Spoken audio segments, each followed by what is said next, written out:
Check, check. Oh, we're live. We're live. It works. Oh, hell yeah. Yo, we got a tournament today. A simple tournament. A pick 5 faction tournament. Sour Patch, what's up? We have our factions over here. Ordered from best to worst. At the bottom, we're playing Chaos Dwarves, Dowie Greenskins, Grand Catholic. Gotta make sure that everyone's checked in. Tourney starting. Okay. We have a lot of signups. So let us begin. Let's go ahead and generate that there bracket. At Goblins. Round 1 live. Very exciting. And we're up against Oishi first again. Good God. Not again. Oh, Nelly. Today's gonna be a spicy day, I see. Nurgle went high up on the list. I've been like winning with Nurgle. It's crazy. Hey Gideon, what's up? Propaganda. Giving you a buy round. Yo, you got the buy round. Would you rather face Oishi or would you rather have a buy round B6? Does that does it give you a Swiss point? Let's see, B6. It doesn't. I'll have to manually do that. Here we go. It's just Oishi. Not again. Consolation prize though, no matter what happens. We will be roast and coaching Charixes. I mean, Caravtiers. God dang it. Roast and coaching Caravtiers. Game. Later today. As soon as we're done this tournament. Should be a good one. So I want Dunes of Cain. Oh yeah, I get to choose the maps this time. Hell yeah. No Oishi for me. Alright. Here we go. So Oishi's factions are Kislev, Empire, Ogre Kingdoms, Norsca, Dark Elves. I'm top bracket. Alban. Let's see here. Kislev, Empire? What's this guy doing? I'll ban Kislev and Empire. Ogre Kingdoms, Norsca, Dark Elf sounds easy to me. I don't gotta worry about that. So then he picks one of the remaining 3. And I pick 3 of my factions to try and counter. Oh boy. If I win this round 1, I'm basically set for the semis. I'm almost guaranteed to make it to the semis. We're locking in today too. Only playing Vampire Coast if I absolutely have to. Okay, here's the thing though, right? Like, so this build is not bad. You get the Crabbo. I do think Noctilus is a little bit expensive. So you can get like an 800 gold cheaper Noctilus by getting a Fleet Admiral pistol. The thing is, Noctilus is cool because he has Captain Roth's Moon Dial, right? Just a super long range zombie summon. But this lady ain't too bad too. You got your healing. You can go for, yeah, you still have Curse of Undeath. I guess if you skip on the Drowned Dead, right, there's really like 650 extra. That's a lot of money though. Noctilus doesn't contribute that much outside of being very tanky. He goes Norsca. Okay. Vampire Coast. Norsca versus Grand Cathay. How does that even pan out? Greenskins. That's a classic one. Dowie versus Norsca? Oh boy. You know, Dwarves versus Norsca? It can't be that bad, right? I think Vampire Coast Greenskins Dwarves is the bomb. against Norsca, okay? He's got nothing on me. He's doomed. Why are you bothering with the Curse of Undeath? Oh, it heals 0.5. So it heals 0.35% HP. So 0.35 of 10,000 is what? So 1% would be 100. 0.35 is, oh dang, yeah, that's not a lot. That's not a lot. How's it compared to the Tomb King's passive?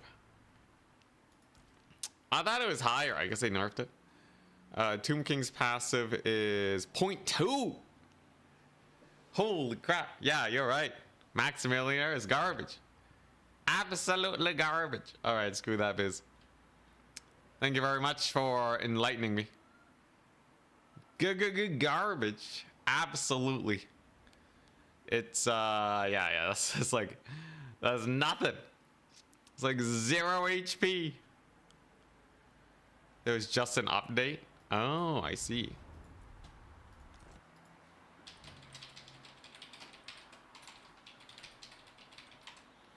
Apparently there was just a Warhammer update. Interesting.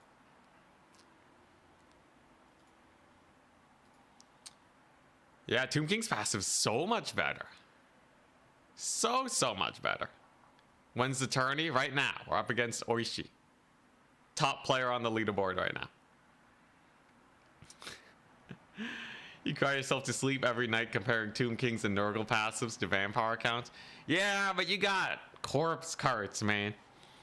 Come on. Warriors of Chaos have to pay 1,300 for something that even gets close to what a corpse cart can do. Come on. Corpse cart is insane.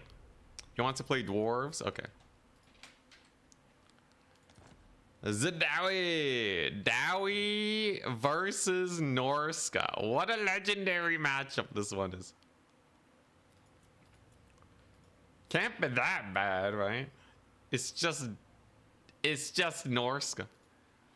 Okay, actually though, this has to be pretty bad for Norsca, right? Realistically, this has to be a terrible matchup. At least I think so. At least I think so. Is this a terrible matchup? I don't know. I guess we'll have to see. Let's see here.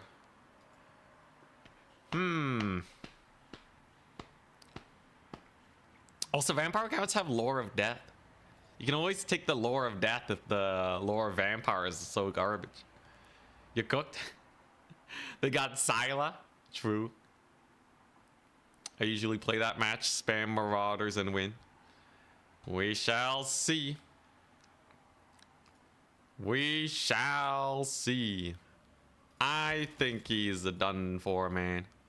I think Oishi don't got nothing against the might of the Dowie. Alright. Dwarves are insane. He tried Foot Gorst versus different lords, and he is less than stellar. I think he needs that 3 charge bonus buff, not gonna lie. Oh god. Yeah, that's hilarious. Good old Foot Gorst.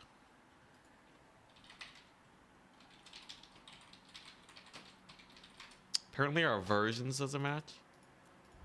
Oh, it's an update to it's probably an update to the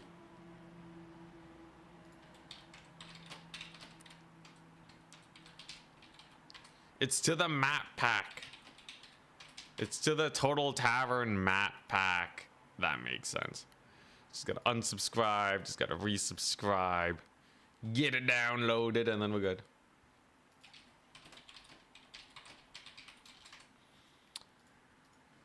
Alright, hammerers today. Oh yeah, the sick play. Alright, 1 second, I gotta get my eye drops in. I'll do it off camera.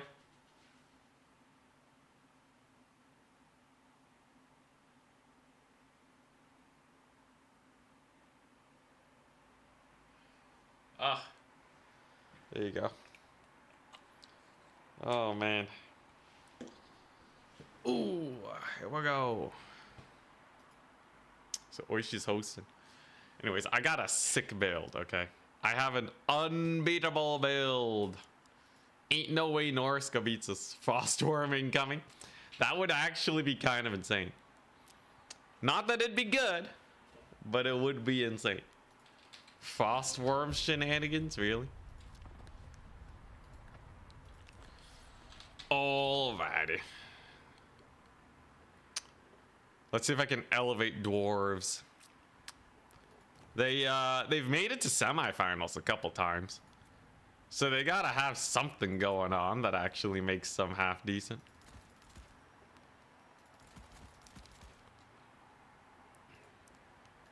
So let's see what we got. I've heard that before. This time is different. I know how to play dwarves.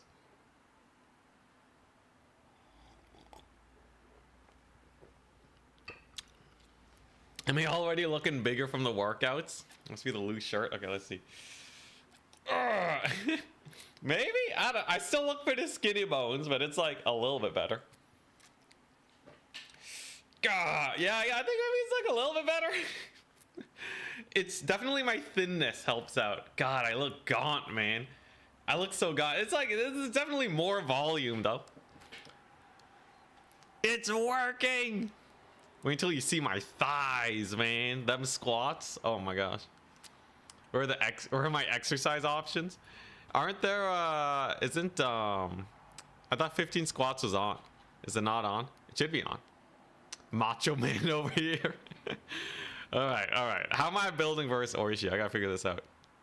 Yo, the gains! Actual gains! Truly a Vampire Ghost main? Dang it. Alright, what am I doing?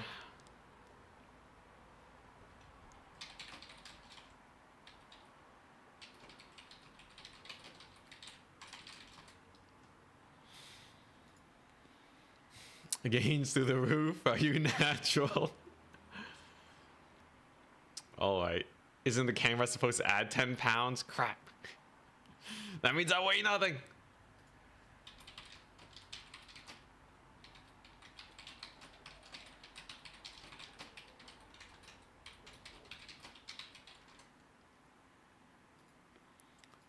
Alright.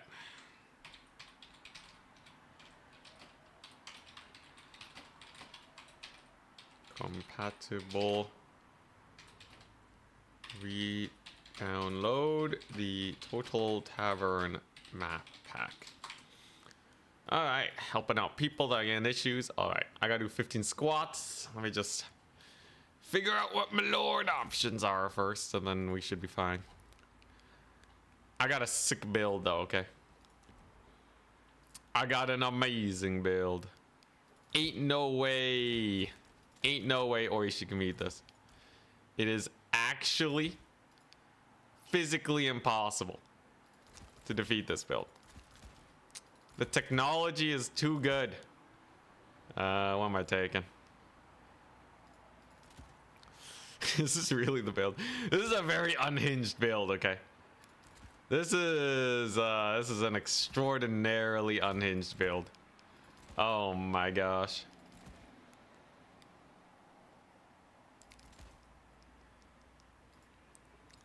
Okay, alright. Unhinged build time.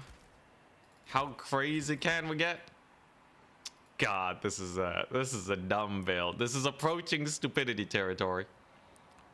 Most definitely. Most definitely.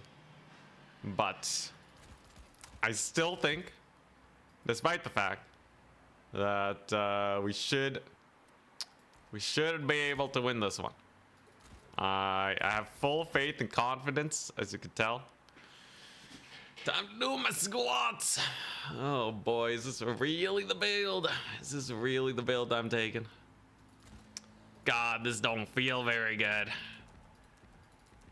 Oh, I don't feel very good about this at all. All right. I guess it's okay. What's the worst that can happen? I lose to Orishi, go 2-2 again. All right, here we go.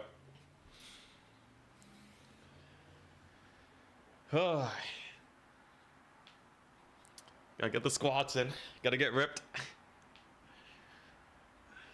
Take some grudge throwers. They're pretty good at routing Norsca, yeah. I went for a different approach though. Okay. Ooh. At some point I can start doing rice bag squats.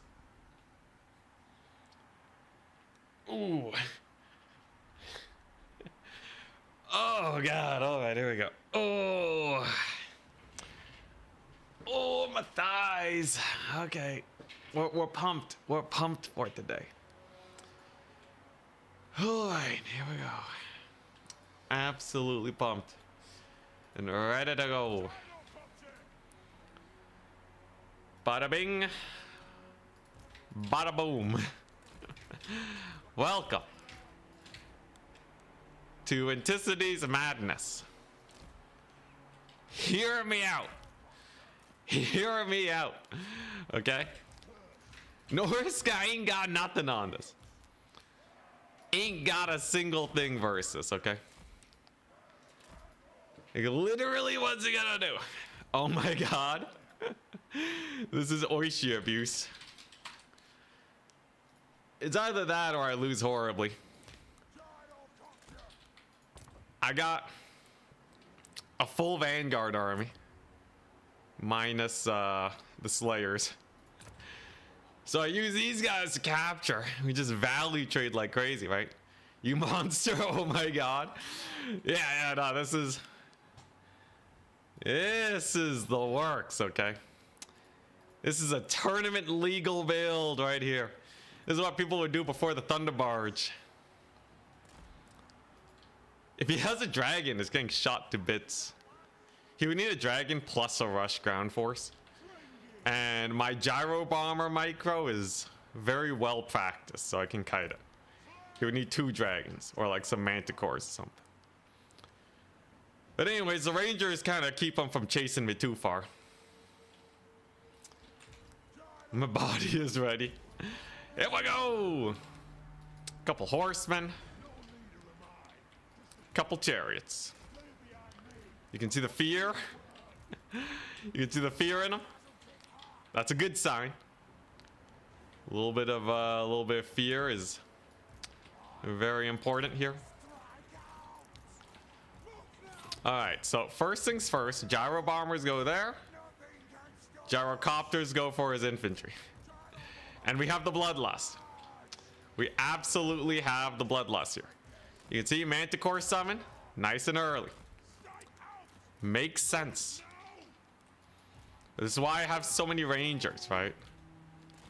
If I really need to, I can use the rangers to get work done here. Gyro bomber should be able to do great here.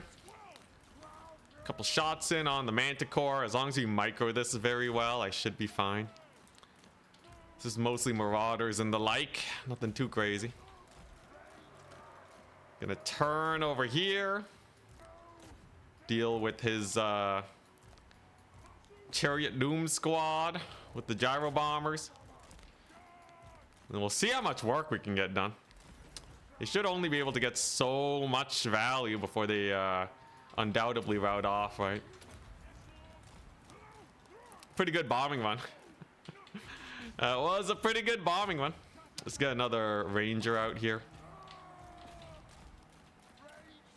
There we go. We just do some of this. He does have a second Manticore out. Rampage is bound though. Means that that one's basically dead. And I gotta make sure I escort these guys off. If they rally right, then I'm gonna have some issues. Chasing off units, very important. There you go. My lord's doing great work. Gyro bombers have successfully killed off everything near and dear to my opponent. One Manticore down, hell yeah.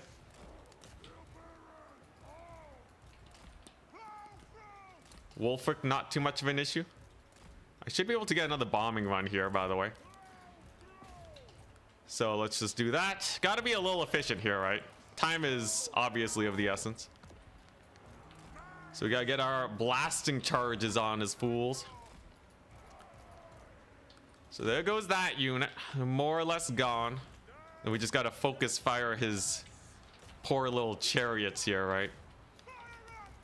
And then if the blasting charges cook well enough, I should be fine. He does have a couple javelins here. This is truly where the blasting charges show their, this is where they show their strength. If I can get this Manticore to rampage too, all the better. There you go. So there goes his Marauder Horseman. Let's go over here. Get our first bombing run of the day. Then we go here. And then do it again. Times 3. So goodbye, Norscan frontline. It was nice knowing you while you lasted. They got absolutely obliterated on that front. Mind you, he still doesn't have the capture point. There go his javelins. So they're going to be routing off. And then with the Manticore gone, in fact, both Manticores gone. Now we're sitting pretty comfy, right? The gyrocopters more or less have free reign over the situation now. So all they really gotta do is get one Lord snipe and then we're good. These guys are gonna have a lot of work to get done though. Definitely still a lot of infantry. That's why we have miners though. The miner spam will be great. Wolfric's getting obliterated. There you go. It's a pretty decent. It's a pretty decent bomb and run over there. Remember, he does have the triple cap. Time is most definitely of the essence. Wolfric's getting low though. Just need to get a little bit of work in on his boys. We'll see. The chariots are definitely a big issue, right? The chariots are most definitely a big issue. Bombing runs will do great at least. We got a fairly good route over there. He has a couple Marauder Horsemen trying to take down my big old gyro bombers. They're really the only anti-chariot tech I have. Unless I start bringing in the Slayers, which I think I probably will. I think the Slayers are absolutely needed in a time like this. This one still has a lot of bombs. Yeah, so we're finally gonna get the Slayers in. Trading wise, it actually is still kind of close. Though he does lose his Manticore now. There you go. There's one bombing run. And there's another. And another. And another.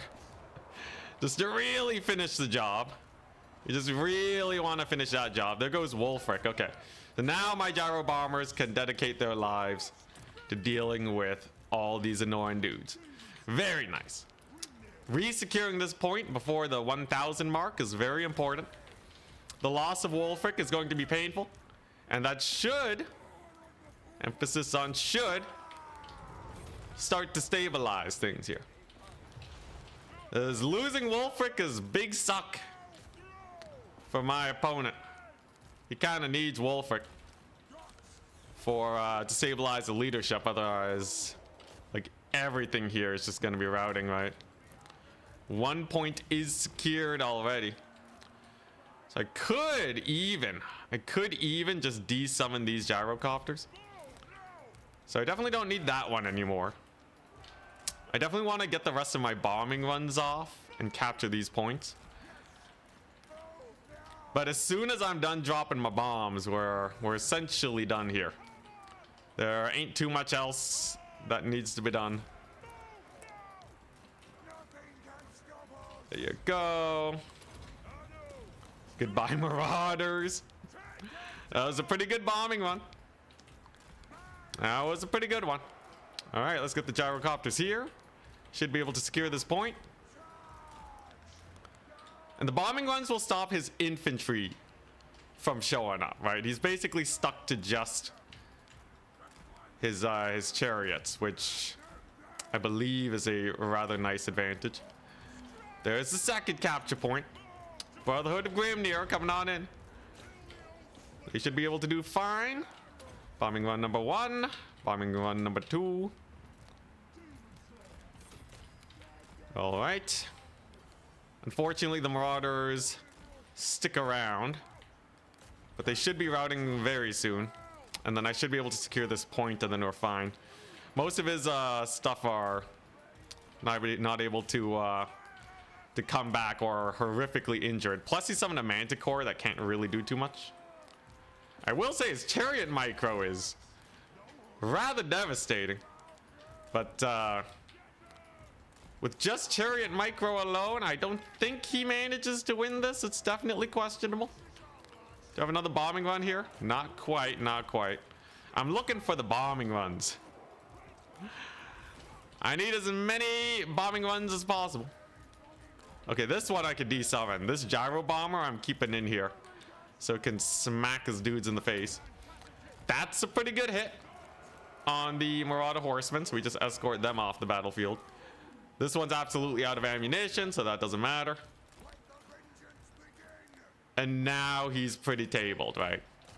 Now he doesn't have too much. I did a fairly good job chasing off his units. Gyro bombers against Marauder Horsemen. Straight medieval tech against World War I. Okay, he did kind of dodge it though. Good on him. Good on him. But now we're starting to Slayer spam. And that's going to be very difficult. That's going to be extraordinarily difficult for him to manage here. Okay, I guess that Manticore did eventually kill me on that far side. But I'm going to be able to start resummoning Gyro Bombers in a second. And that's going to be the end of him.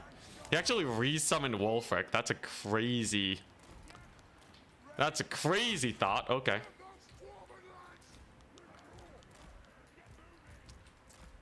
So he resummoned Wolfric and he has a couple chariots. How do we feel about this situation? He's trying to capture this point, which he most definitely should be able to. But if I can just resecure even one of my gyro bombers, I think he's screwed. He does have a Manticore though. I'm gonna need to pull in all the dudes. Slayers here are definitely probably more important because he's obviously really relying on his chariot micro here. But Slayers just dumpster them, right? It doesn't really matter how good your chariot micro is. They'll still almost guaranteed trade down into Slayers. Plus they have a slowing effect, which is pretty nifty. You will be able to chase off this guy though, but I think he's totally out of units. I think the Dowie Air Force, the Dowie Air Force has won this day. It's looking pretty rough.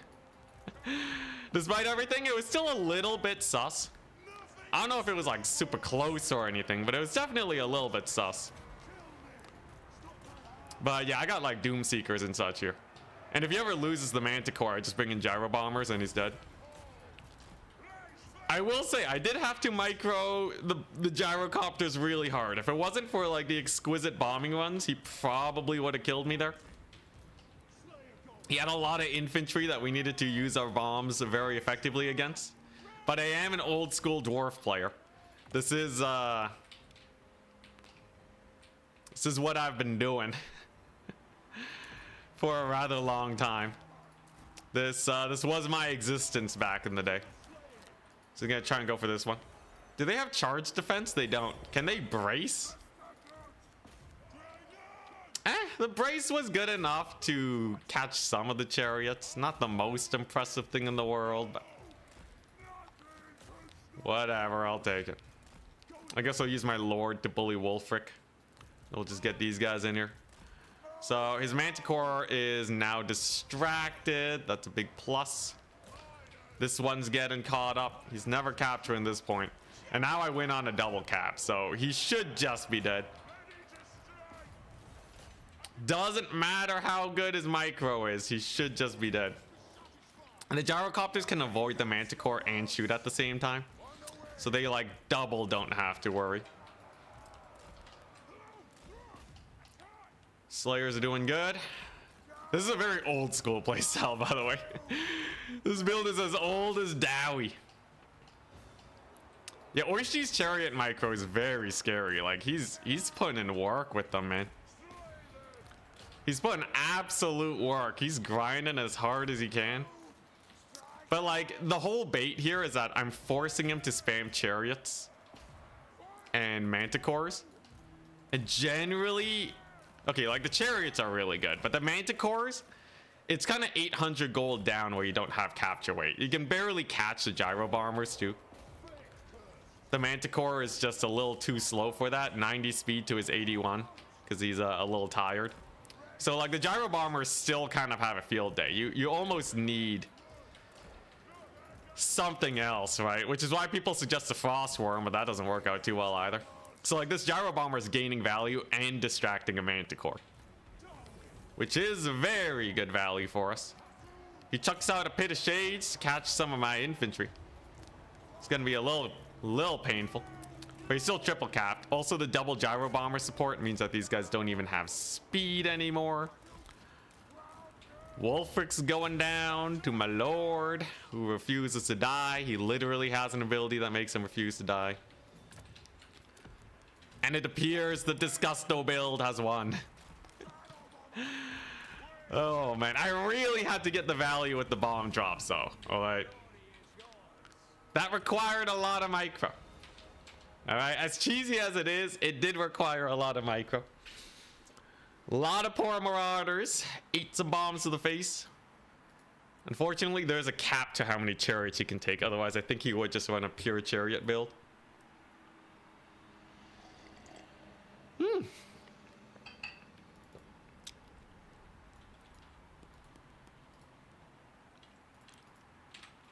We did it. Dwarves versus Norsca. Now we take the win. We got Revengeance against Oishi for yesterday. I'm officially rooting for all your opponents the rest of the day now. Wait, Oishi is Sort the Act. So his chariots did great, right? Like, they got so much value. The downside is he can only take 4. And he didn't have enough Marauder Horsemen to bully my Gyrocopters. Not that it would have worked too well anyways. I had a million Steam Gyros. Hella Gyro Bomber value. Hella Gyro Bomber value. And the Rangers and the Bugmans, they did great. The infantry spam is kind of important to clean up there. I just had the build, right? Dwarves versus Norsca is a matchup I know from times of yore. Excuse me, what kind of build was this? A meta build. Dude, Norsca anti-air sucks. It's garbage. Absolute garbage, okay? So just go heavy on the air. Who cares, man? Who cares? The only thing you have to worry about is chariots. A lot of horsemen died to this, so like, it literally is just the chariots. God, that feels good. That feels good. That's some solid revenging. Now here's the thing, like, if you actually want to play this build effectively, you have to be really good at the bomb drops. Like, this is harder than Quad Pterodon, right? Because these guys have 2 bombs apiece. These ones have 11 bombs. I think if you played this with perfect micro, it would be near unbeatable, because the bomb drops just elite infantry. The thing is, it's so hard to line it up and get perfect hits, but it's actually a really high micro build, okay? It takes a lot of skill to do this. Or you know what? If you want to judge me, judge me. I don't care. I got the win. Oh god. Anyways, yeah, Manticore is terrible. If the Manticore had a bit more speed, Norsca would be more fine. But the Gyro Bombers have a slowing effect. You can only take 2 Gyro Bombers. If you really wanted to filth it up, you could take more slows. Don't these Master Engineers have a flashbang ability? Yeah, so you can take Flash Bomb and Restock and be even more disgusting. For the price of 800, you can support your gyro bombers like crazy. Infinite uses a flash bomb that reduce 60% of their speed. So you can slow a manticore down to 10% speed with the combination of these two abilities. Then you restock the gyro bomber. This thing costs 1400. Each restock is like a third of its ammunition. You're gonna get a lot of value back. And you also need a lot of anti-chariot bullets. So it's not a terrible option. This guy's also pretty good against chariots. He has a ranged attack. So if you want to, you can cut a Bugman's, slap this guy in, and then you set. And then you're so set. Well, you can do this if you want. But yeah, this is... Look, as long as you can micro these guys, you're fine. Gyrocopter Warcraft 3 build when? Oh, man. The coolest people are here on Twitch, right? Yeah, totally. I've been reading the Twitch messages. When did you message that? Please don't tell me it was 15 minutes ago.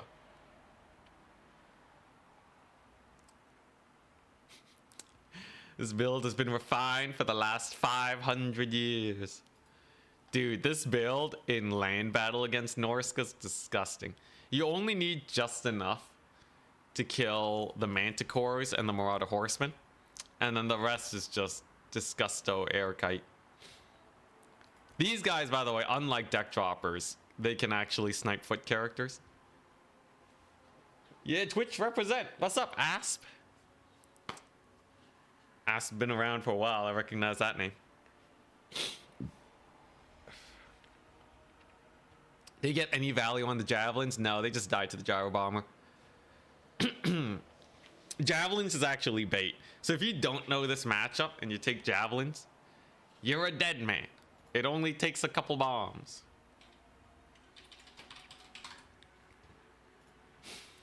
I forgot that I was supposed to pay attention to the bracket. Whoopsie daisies. Advancing the Swiss. Goblins. Round 2. Hopefully I didn't take too long. We're up against Blake, 85.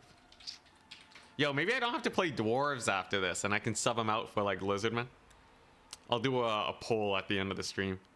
Or maybe I'll just sub it out. Yo, we're up.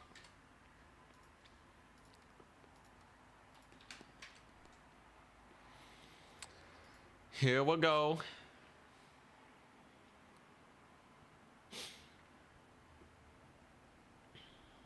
As I asked earlier about, what's this? Do you think you consider these your worst factions because of the playstyle the rosters push towards, or because of the factions themselves? A mix of both. Let's take a look.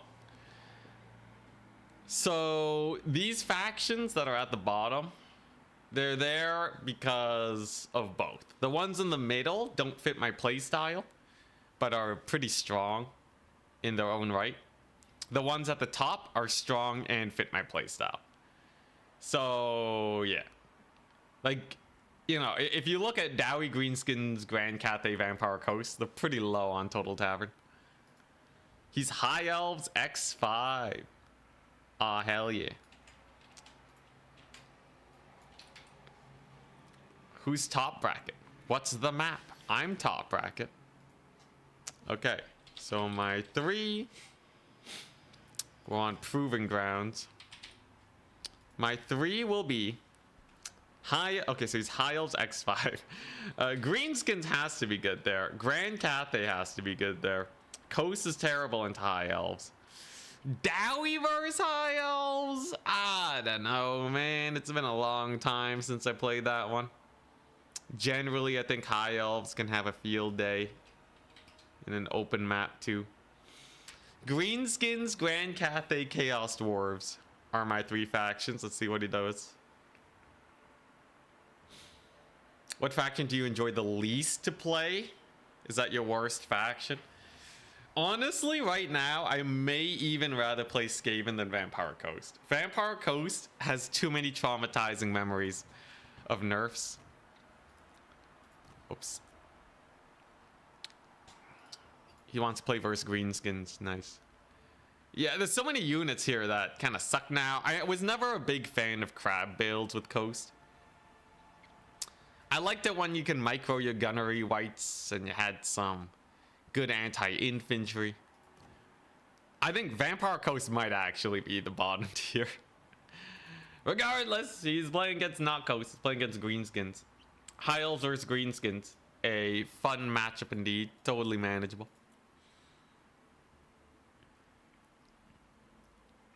Also, yes, Vampire Coast is Vampirates. That's VP at the bottom. So Greenskins versus High Elves on the proving grounds. Here's the thing. High Elves, they generally have units that are not that effective at trading. I think that's my main advantage here. Had the comeback of your life against a Greenskins player? Hell yeah. It's 800 to 1460. God dang.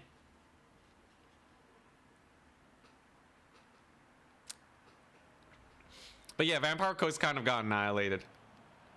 Vampire Coast kind of got wrecked, man. I don't know what else to say. They got deleted off the face of the planet. A rough time indeed. But Skaven is definitely, you know, probably second. Skaven only got that one playstyle that works. Alright, now what am I taking here?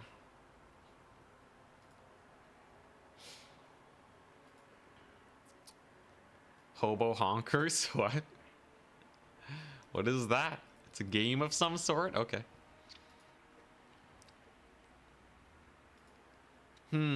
Best way to deal with the high elves. So Greenskins, the builds kind of make themselves. With Greenskins, it's fairly straightforward. A lot of the games you're usually just running the same old units. This should not be particularly difficult. It always ends up being, at least very often, it ends up being a little sus. But overall, like, Greenskins are a decent faction. It's just the handful of glaring weaknesses that can really make life tough for them. But they got a lot of oomph. They have a lot of gusto. I wouldn't be too worried. Is this a unit that I want? Probably not. Is this a unit that I want? Most definitely. Definitely taking a couple of those. Another great thing about Greenskins, it's very easy to build their armies. Incredibly straightforward. It seems like a fairly good setup. Oh, Hobo Honkers is my opponent. Oh, I see. I just noticed. Yeah, on Discord, his name is Blake. So I'm like, I wasn't paying attention to this. I was like, what are you talking about? It's just Blake. It's just Blake. I see, that makes sense. All right, so I can do this. Fairly good loadout, I'd say. Do I want this unit? Anyone know if... Oh, magic! I forgot magic! I almost forgot magic. That's pretty funny. That would be quite the embarrassment to show up without any magic. I got it though. We got it. Build is fine. It's almost a perfect spend. I have more or less everything I could possibly need. This can't be that bad. High elves are chill. Here we go.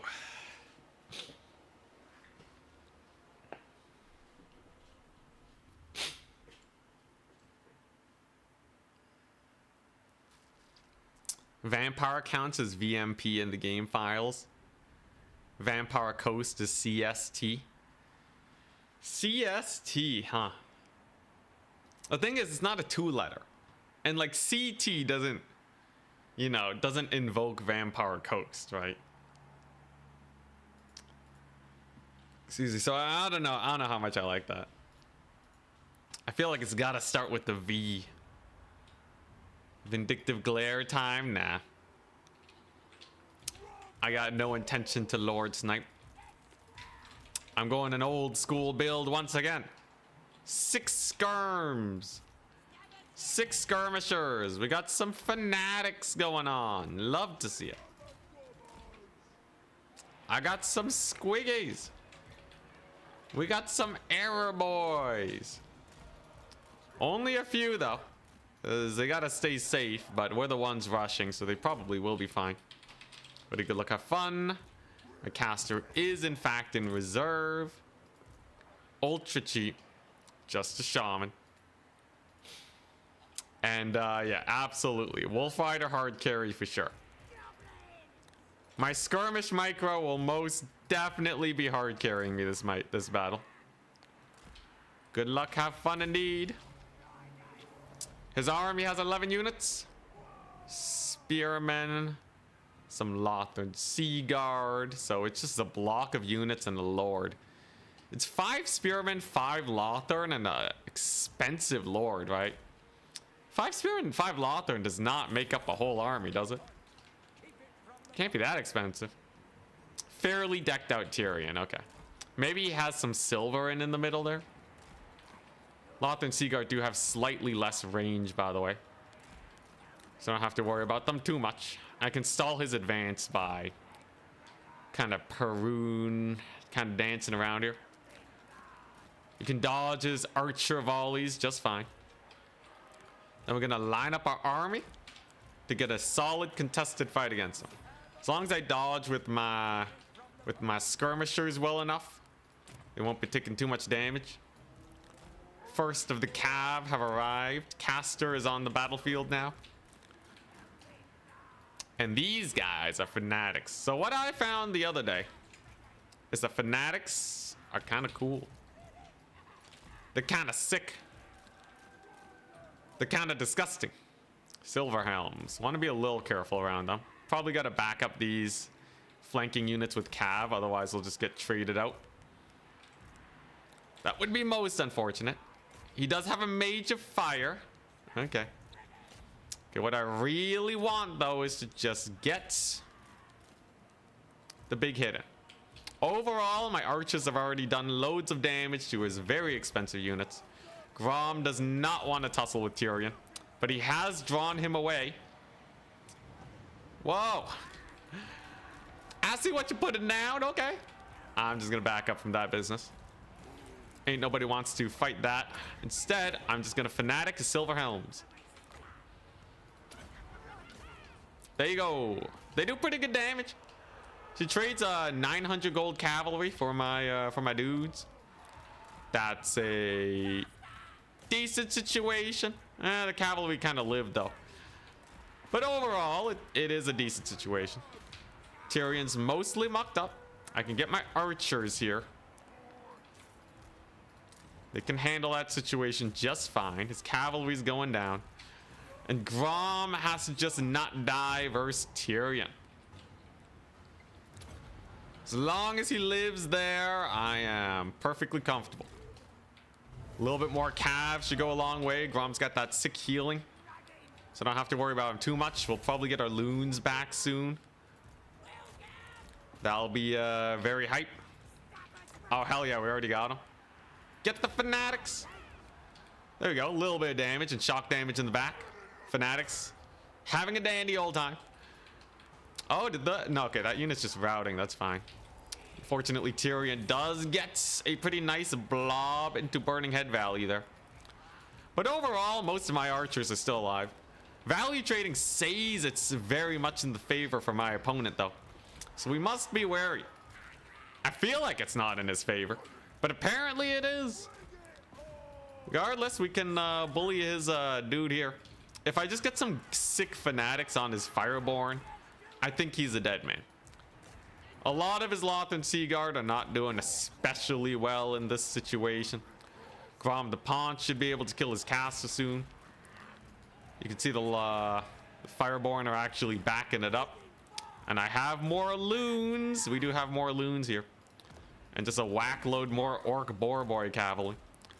Actually, I have a lot of units in reserve too. I should think about that. Should definitely figure that out.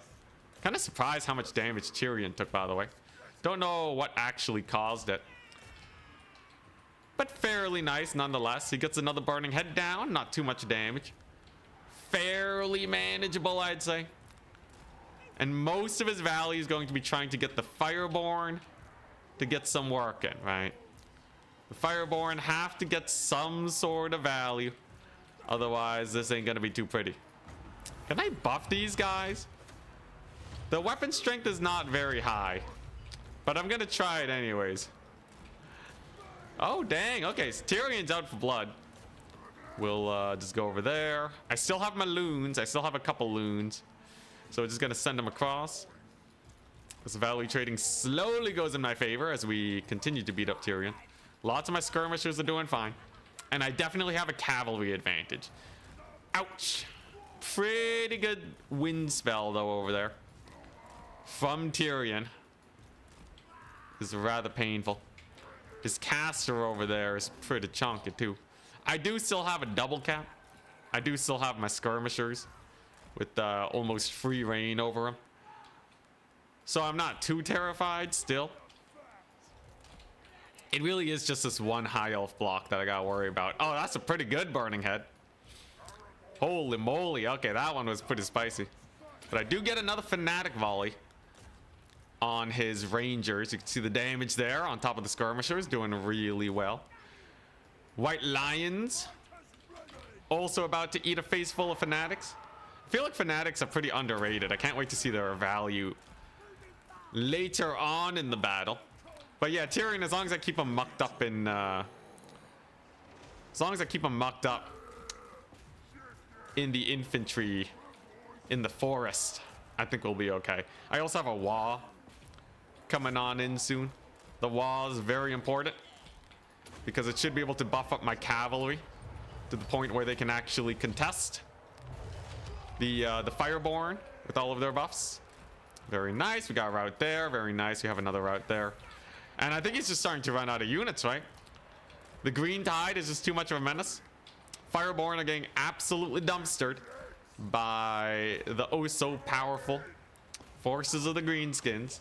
Generally, you don't want to focus the archers. You want to break their front line so that the rest of your army can jump the archers at once.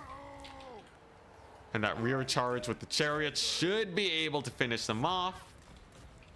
And now we go for the back line. Do I have a spider vanguard? I do. A very short wall. Wait, how long does this last? 18 seconds, dang. Oh, he has a ranger here. Okay, we'll definitely gotta deal with that. Overall, he's gonna get some capture tickets, but he loses like 600 gold. That's pretty painful. I don't think he can survive that one.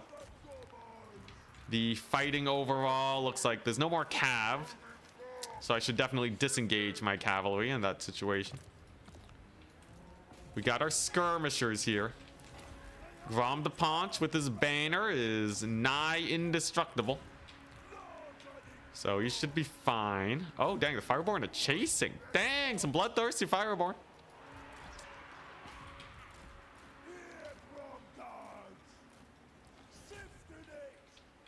It's things like this that made Tyrion pick up the Sword of Cain in the end times. Absolutely, man. Dude, he's getting so bullied. If he had the Sword of Cain. All right, here we go. One fanatic volley to kill these guys. Remember, if you're charging, your fanatics will probably self-hit. There we go. Great success. Oh, geez. Grom's kind of dying, though. Bog him down. Such a greenskin tactic, man. They try going for the Lord. You just send a bunch of really fighty boys to beat him up. Yeah, Tyrion can never catch Grom. Unless I make a woefully terrible misplay. Then sure. But Tyrion is simply not fast enough. Not enough mass. Such is the horse mount shenanigans. Phoenix is really trying to have a go at it, though. I think Grom will still probably be fine, though I will say he making it feel a little bit more sus than I expected. I do have a giant squig too, by the by. I figured just in case I really needed some single entity fighting, I should have that. There we go. All right, yeah. Ain't no way, man. Ain't no way Tyrion gets Grom here. He's too fast. His regeneration too powerful. Tyrion is now surrounded by the pigs. He's getting obliterated by Pigtonia. Actually, one of the strongest Greenskin playstyles. Maybe I'm not that bad with Greenskins. I might need to sub out Greenskins with vampire accounts. I feel like they naturally fall into my playstyle much better. So even though generally they're a weak faction, feels like I know what I'm doing with them. We'll see though. We'll see. This was a pretty crushing victory though, right? Like Grom is a great lord that's not gonna die. You have a stupendous amount of cavalry. You have man-tied strats, which I'm pretty fond of. There goes his caster, wonderful. I got reserve pigs for days, man. These poor silver helms, they gotta get mega surrounded. We're gonna get a sick charge on Tyrion once again. Lucky banner. If only the other lords knew how to do. Just pick up a lucky banner. Then they too would be indestructible. I thought you were like the coast guy for a while. This was 3 years ago. I was the coast guy, even more maybe. I was the coast guy before Domination launched. After Domination released, I didn't play coast anymore because they, number one, were really bad on release Domination and they were suffering many nerfs. So it ended up creating a situation where I just don't know how to play Vampire Coast and Domination anymore. In fact, I never knew. So yeah, that's why I gotta relearn them. That's why they're in my bottom tier.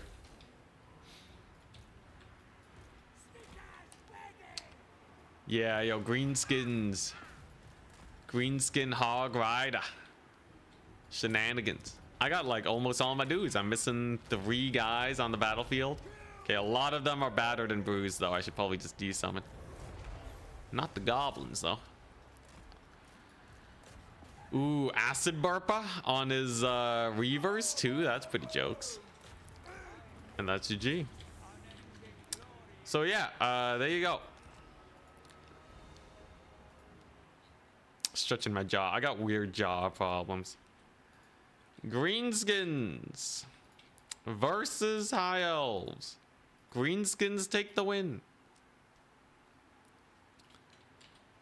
GG. So nice. Abdel needs a Swiss point because he got a buy round. This is a pretty good day today though. I'm feeling pretty confident. I said the word. I'm feeling pretty confident though. This feels very manageable. Dwarves and Greenskins, my specialty. Holy Fanatic Valley. Holy Fanatic Valley.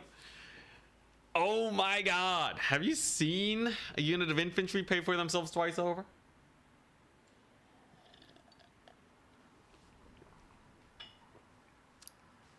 What to do with all the replays? Yeah. It's proof of victories in case it's a challenge. It's just a habit that I've had from playing so many tournaments over the years. Squig Herd, very good. God, that's crazy. Mulched, I think it was the I think it was his White Lions. Oh god, 34 value. Wow, they got murdered. Think there'll ever be a multiplayer meta that doesn't promote playing wide? Yeah, I actually have a few army loadouts that are very tall, extremely tall. But I think wide playstyles will always be strong until elite infantry get like a massive rework. The whole elite infantry are so easily killable, means that they just have so many more weaknesses. Leadership breaking can be really hard against wide builds, unless it's Skaven. But even then, it's still their best playstyle. These guys did not pay for themselves. Very nice. Skirmisher value was actually not amazing, but they're really good at controlling the map, so I don't regret it. They get victory points very fast. Nice. How would you change elite infantry? Give them some sort of spell resistance and impact damage resistance. I think elite infantry should have much more mass so that charges from monsters don't hurt as much. Maybe like a unique trait that, you know, just makes them stronger on that front. The much simpler way to go about it, though, is to give some magic that's really good at saving your elite infantry. So flesh to stone is good for cavalry because damage is pretty fast. For elite infantry, it's a little bit slower, but like, you know, if more lures of magic had like some magic resist to stop them from dying to spells, that would be nice. Or you could give them low entity count and magic resist, like the Wrathmonger treatment. That works pretty good. This game doesn't have match history. It saves your previous replay, but you know, sometimes I want to cast the games in the future too. I haven't been doing it a lot, but you know, it's just kind of habit. But yeah, a limited dispel magic like on tabletop would make elite infantry much better, but then you also have to make them better versus single entities. So I don't know about tabletop, but I'm pretty sure like you weren't able to kill half a unit of elite infantry with the one charge from like a dragon or something. Although I don't know, they did have breath attacks, but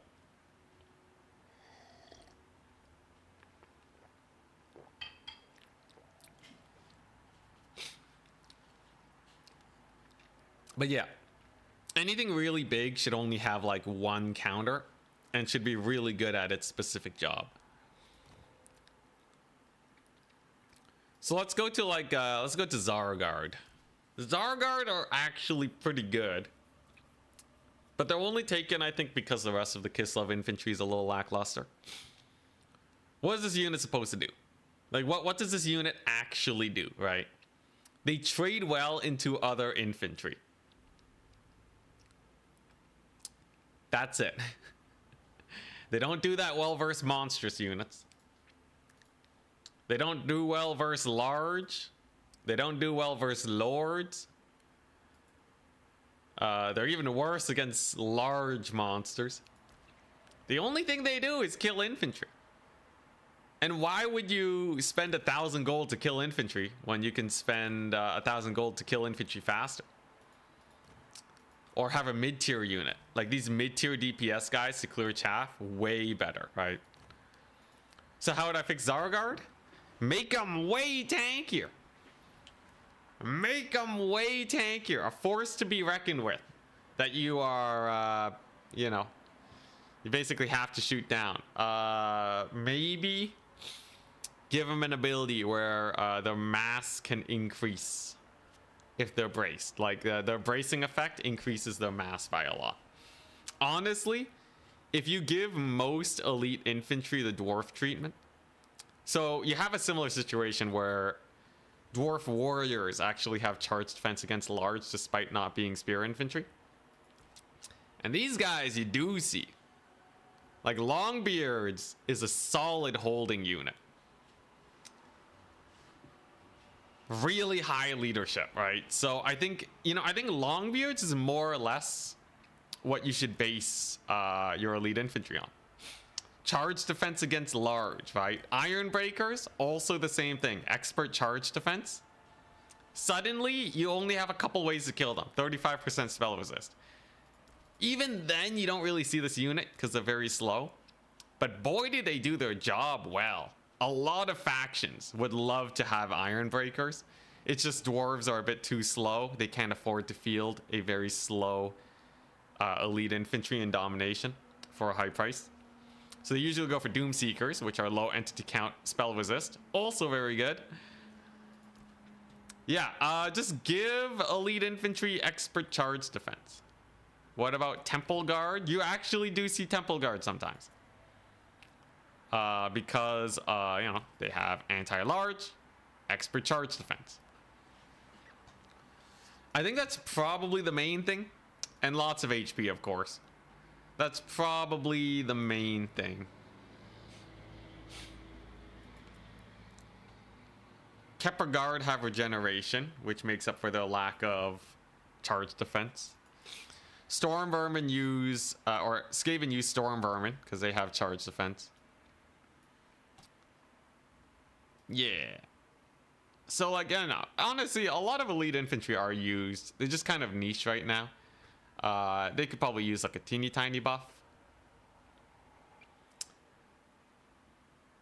Yeah, so you can also give them base missile resist too, if you want them. Like, you have to eliminate one of their weaknesses. Either you make them stronger against charges, or you make them stronger against ranged. They can't be weak to both. Or magic, right? So like magic, ranged, and charging. All of your worst infantry are weak to all three. You know.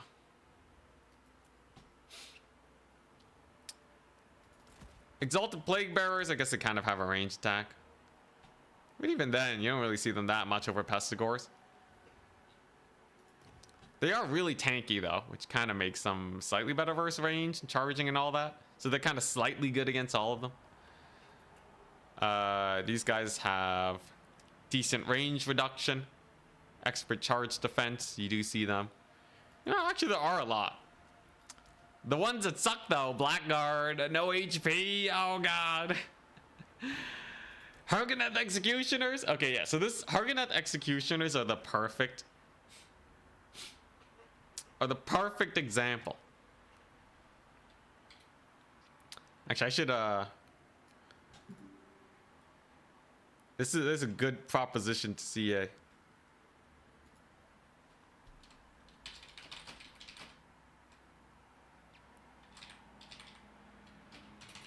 How to make elite infantry more viable. So Hargoneth Executioners, right?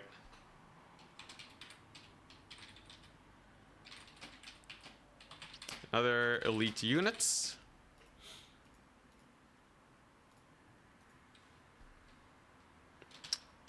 Should not be weak to ranged large monster charges and what was the last one? Ranged large monster charges, and are we in the next round yet? Okay, not yet. And magic. They should at least be resistant to one or two of those. Most of the good elite units are like that. So I feel like we could give we can give most elite infantry charge defense against large or all, kind of like iron breakers or long beard great weapons. There is precedent for it, right? Longbeard great weapons. Yeah, they have charge defense against large.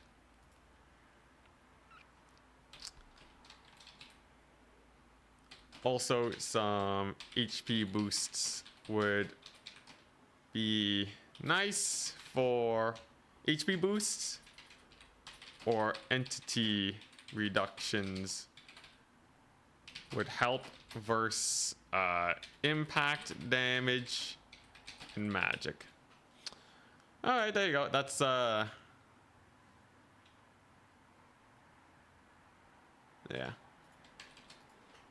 Just had a discussion on stream. All right, we'll see if they take this into account.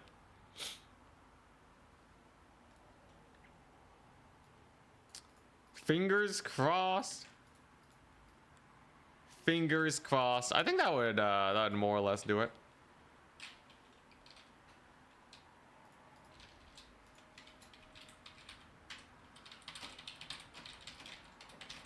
Let's see if the next round is starting. There's still 2 matches.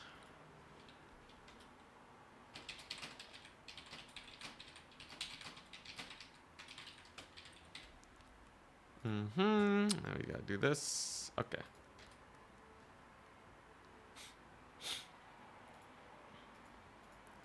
Unit mass 2. Oh yeah. Yes. Single entity mass could be buffed 2. All right, and I'll add that. Okay. Single entity mass could be buffed 2. Or the round's done.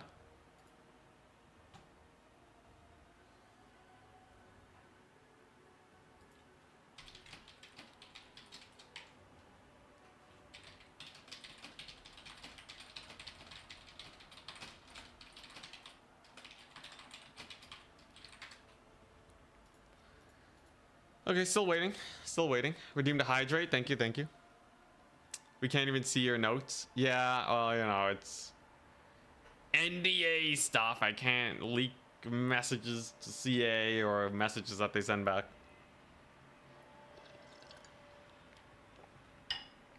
I'll gladly read it out, though. Not their messages, but what I'm sending.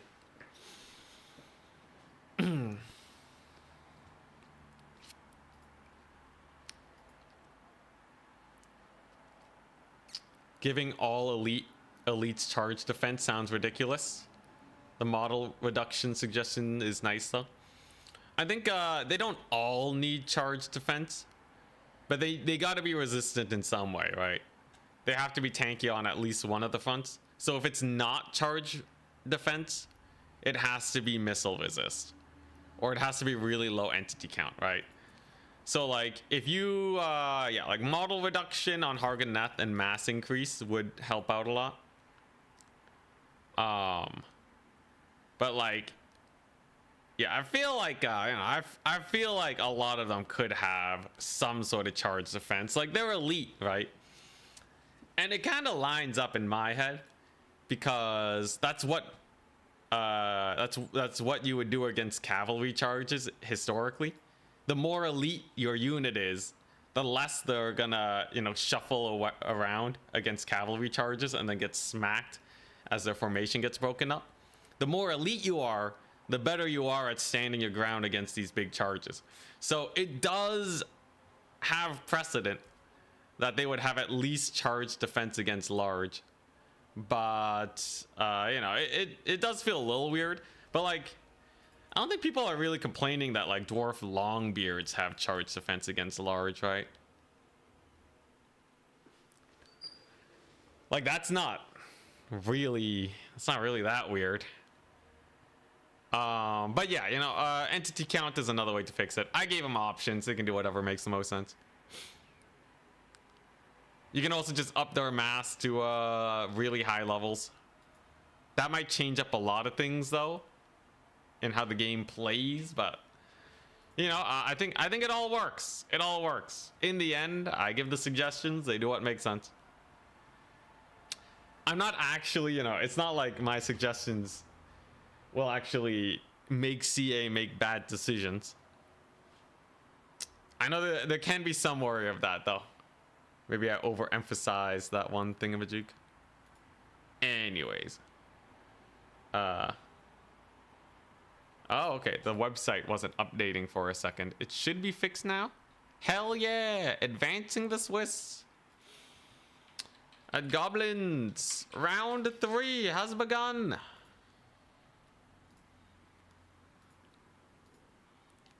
We're in round 3. I'm up against Nacho Fur. Yo, yo. Alright. What are his factions? So mine are Coast Cathay Greenskins, both dwarf factions. Their factions. I see.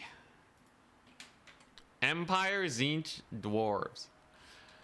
I'll ban. I could ban Empire. I could ban his Empire. That sounds fairly comfy. Most of my factions, actually not bad against Empire. So maybe I ban his Tzeentch instead, or his dwarves. Dwarves sounds pretty brutal versus me. Alright, so we banned both of his dwarves. So he's playing Empire or Tzeentch. Both of which I think I have a pretty decent shot against.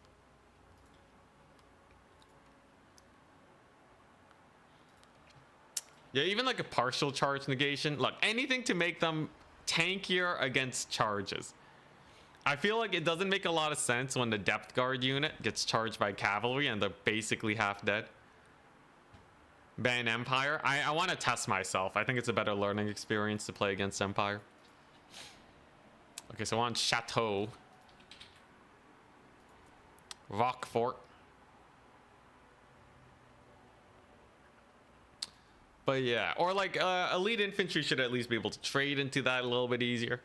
It's fine if some elite infantry are like weak to mammoths or something.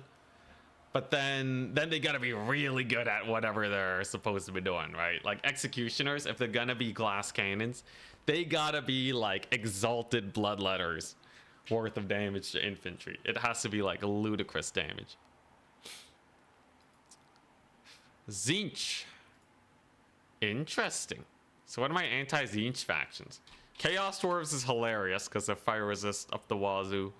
Dwarves is hilarious because I don't think Tzeentch can do much versus dwarves in general. Grand Cathay is a weird one. Coast is another really weird one. I think it's time I learn my Vampire Coast. So Chaos Dwarves, Dwarves, and Coast. And he's probably going to pick Coast, which means I'm going to get to practice. Vampire Coast against Tzeentch. How interesting. He's probably going to try and snipe me a lot, that's for sure. Hammers don't have charge defense versus large. They really should. If Longbeard Great Weapons have charge defense, and Dwarf Warrior Great Weapons have charge defense against large, what did Longbeards lose? Chaos Dwarves? What a guy. Alright. So he wants to play versus Chowie as Tzeentch. This should be a bad matchup for him, but I'm sure he has some shenanigans. Thankfully, I do have lords that heal when he casts magic. That is definitely a big benefit. Let's consult the list. Faction threats. If you scroll down to Tzeentch, the big threats are Lord's Knight. He can go Green Knight, Changebringers, Blues, Chariots, Exalted Heroes, and Soul Grinders. Soul Grinders are actually pretty spooky into Chaos Dwarves. That's something to consider. Hammers are quite good at killing stuff, better than Doomseekers actually. I don't know about that.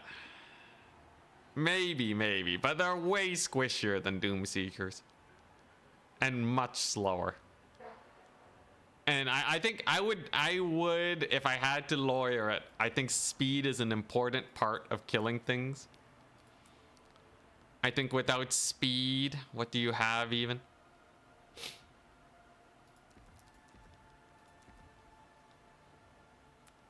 Okay, so as long as he's casting magic, I heal. That's a plus. Yeah, big speed. Big speed situations making it rough for them. Indeed. Alright, what's the best way to deal with Tzeentch? So, Tzeentch has the advantage of Air Force. They got Kairos, Nibitus snipes. Gotta bring the Kadai. The Kadai, yeah, that's an obvious one against demons. You want to have a good number of Kadai, but like the blues. What do we do about the blues? Yeah, this is a pretty solid loadout. Chaos Dwarf Warriors are good now, right? I'm not crazy. They can definitely kill Infernal Guard. There's like 50 different ways to end Infernal Guard. So I can't just go for that. Mobility wise, I have a few options. God, they're expensive though, aren't they? The new Pope's been elected? Oh, hell yeah. Centaur's Obulium is the new Pope. Who's the new Pope 2025? Let's see here. Do we know? Do we know yet? Let's see here. Pope Leo. Hell yeah. All right. Cool, cool. American. Ah. Let's see here.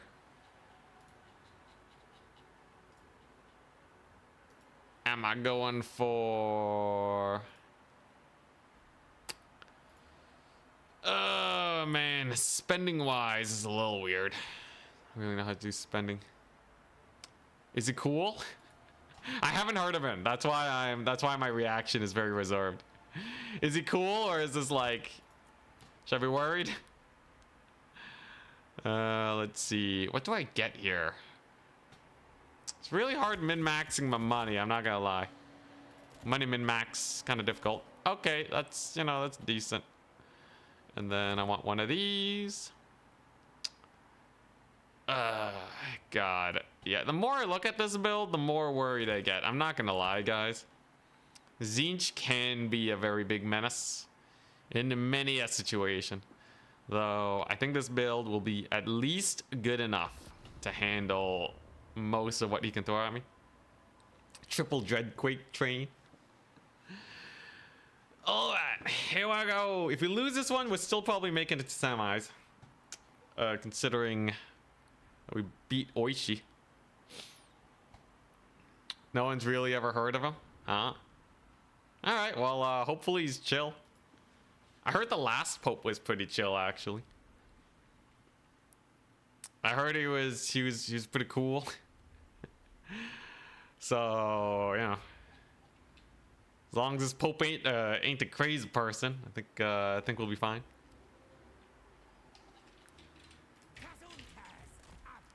All right.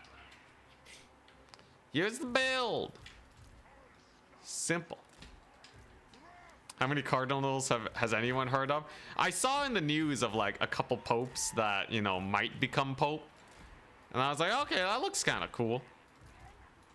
You know, like, oh, yeah, these guys look fine, you know. But this guy, I didn't even hear of him in the news. Ready, good luck, have fun. Anyways. So obviously I brought 4 skirmishers. Huh, so he's an American Pope though. That's true. That's true. That's probably the biggest news. He's an American Pope. What does that even mean? What are the implications? I'll save it for the news channels. Okay, so here's the thing. Hobgobble Wolf Riders for days, right? Tzeentch has 11 units. That means Hobgoblins will do fairly well. Kairos. Pendulum? Book of Secrets. Interesting. What the crap is this? So he opted for a pendulum Kairos. I think he's trying to react to the possibility of me running range units. But I don't got any. So I could probably just get a Hell Cannon. I can get trains up. Probably want some trains in a second. Hell Cannon is a must, as he has more or less no options against the Hell Cannon. This guy's a beast, by the way. I don't think he loses versus Exalted. He's pretty beastly. Kairos taking a little bit of heat. Yeah, look at him chunk that little guy. So he gets his ability off. He's gonna get a couple pink horrors here. I do have my own magics though. This guy's a beast. Only 4 more seconds of net. Can probably bully Kairos just that little bit. Land him. Look, my guy heals, all right. His guys do not. Got to be real careful it doesn't become a Lord throw. But it's a fairly solid start. Okay, yeah, he has this Exalted chasing my Lord. That's okay. He is supported by his friendly boys. Back into the sky with you. Dodge out of the way of that Hell Cannon shot. Let it bully him. Dang, missed. Feel like it could have gone much better had we not missed. Anyways, the second he chucks out a couple pendulums, I should be fine. Unfortunately, Flames of Asgore don't really kill pinks that well. But, you know, the damage is good enough. The damage is fine. The skirmishers are doing good. We're denying this flank over here. Classic maneuver. And then, oh, dang. So there's his Changebringers. What's he gonna do with those guys? I could get a train going. Probably getting a train. I will need some sort of anti-Changebringer tech. It mostly involves just using my Lord super carefully. Kairos does eat a fat ability to the face. Those are Chaos Warriors. Marauders over there. And some Furies. Okay, so there's the pendulum. That means we heal. That's good. I can get a breath attack on the Chaos Warriors. More bombs on them. Nice. And with the train coming in, I feel like we'll be okay. Yeah, Chaos Warriors getting beat up pretty hard. It's mostly gonna rely on my skirmishers to handle the anti-air. It's just my skirmishers and my Lord. That's all I really got. These pinks are slowly going down. That's pretty nice. A little bit of lag, but we should be able to hold. And as long as the train lives, I'm okay. Changebringers are a little spooky. Not the biggest deal in the world, though. And then at some point I can get my ground force. We'll really see, though. I don't know if I have, like, I guess I don't have that much anti-air. So this guy is actually a little spooky. More Chaos Warriors coming on in. The Furies are coming on in. Okay. Get him, train. Beat him up. The train definitely wins this fight. Like, it's going to force him into a situation, right? He has to make some sort of play. Otherwise, the train just gets too much value. It's pretty fast. It can kind of just ignore his Changebringers too. Kairos wants a fight? Okay. I guess I'll take that. That's a very advantaged fight for me. So I think now's the time for Kadai. Hell Cannon can shoot his Changebringers too, by the way. That part's pretty nice about it. Unfortunately, it is whiffing a couple of the shots, but I think overall we're doing fine.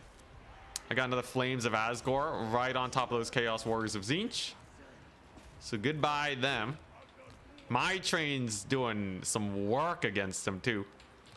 And overall, I'd say things are going fine. Especially value trading wise, it looks like it's very much so in our favor. If I can just clear out all of his infantry and such before things go too far south, I think he's just screwed, right?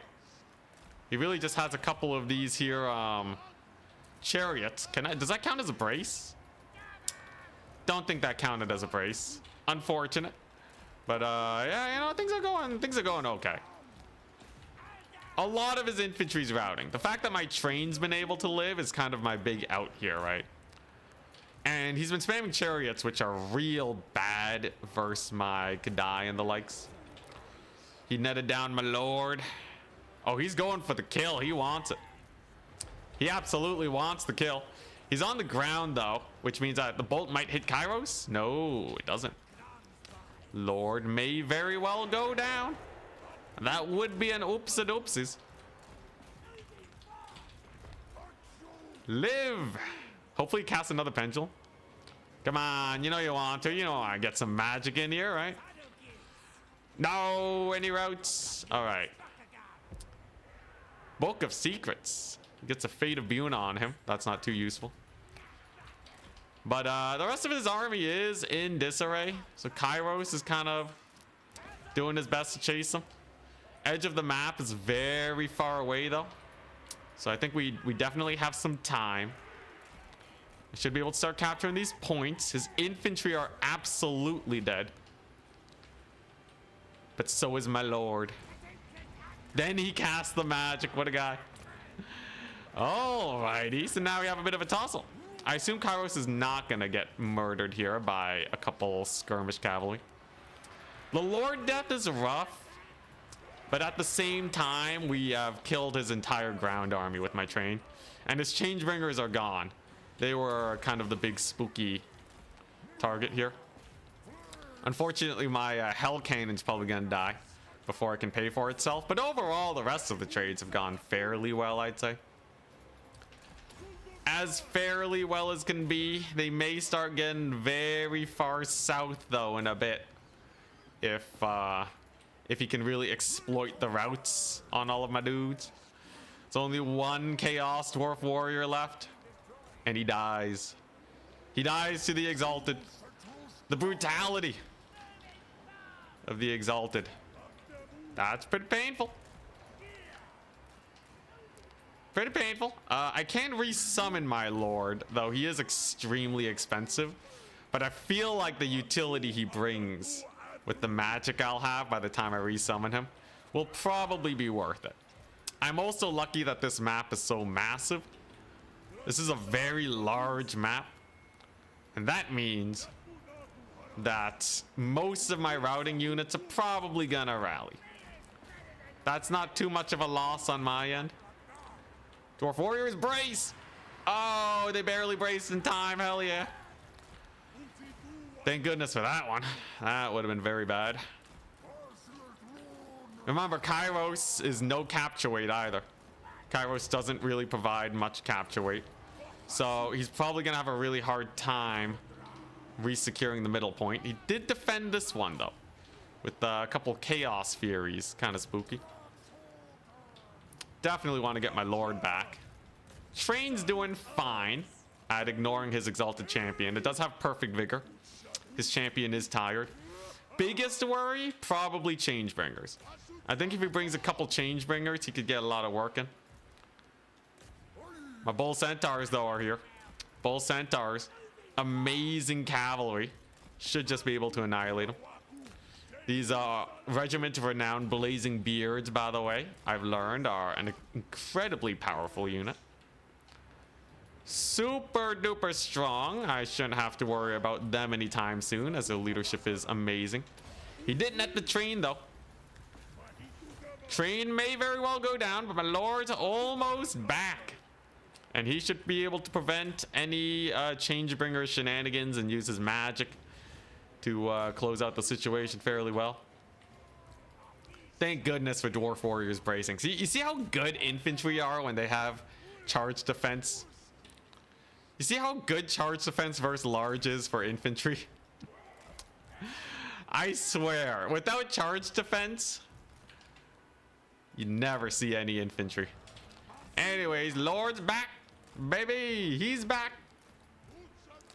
Charge defense worked great. It's crazy that chaff, that like super cheap infantry, at times have more survivability versus large.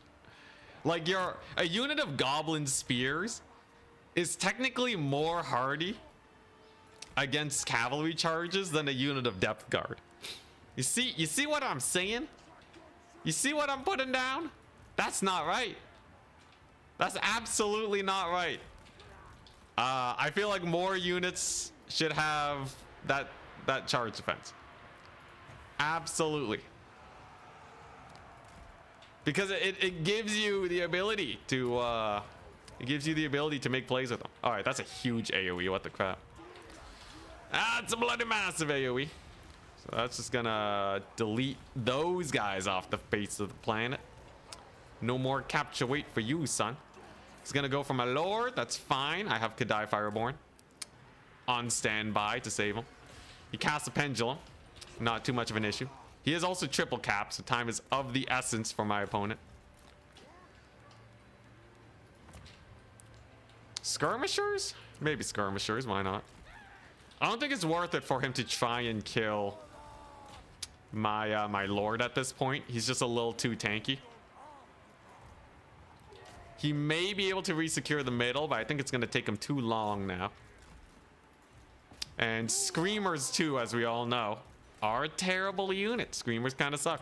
So I don't think that's a big deal either. And yeah, it's all Furies and Flyers. This is the Tzeentch problem. Similar to the Cathay problem, where you simply have no good capture weight on the ground. He has a beat up unit of blues, and that's about it. He has just the one beat up unit of blues, and not even that in a little bit. So late games for Tzeentch are pretty rough, even with the Lord Snipe, right? You only get that by spamming air units. They're dead. Yo, I love this spell so much, Flames of Asgore. 2,600 value. Not bad. I did have to resummon him though. But yeah, what, he has like one Marauder of Tzeentch routing. He has no capture weight on the field. He's stuck with summoning in Chaos Knights of Tzeentch. Tzeentch has chariots, so they do. Alright, I'll go for the train capture. I'm out of winds. We're out of magic, but he's out of stuff, man. He's out of stuff. Triple cap into oblivion. I'm gonna use these dwarf warriors to brace for my infantry. Something that you can't do with elite infantry, I must state once again. See how lackluster that charge was? I'm just saying, if it was elite infantry, they would have died. It's very sad. They should have charge defense. Even partial charge defense is fine. Kind of like how ogres have partial charge defense breaking, right? They should just have like a lesser charge defense. Also, Chaos Knights, people. Chaos Knights, are you impressed? Are you impressed by the power of Chaos Knights? 1,400 gold. That's definitely breaking the piggy bank. And what did they do? They almost killed a unit of dwarf warriors. I guess they did eat a breath attack, but still, they literally got like 8 kills, brother. They got 8 kills. They got 171 value. And then they terror outed because they don't have ITP. God, man, they suck. They suck, man. Holy crap. Zaytan with the net. Yo, that'd be jokes. It's because the knights are elite. That's why they did no damage. That's true. Elite everything sucks. Anyways, this one's pretty over.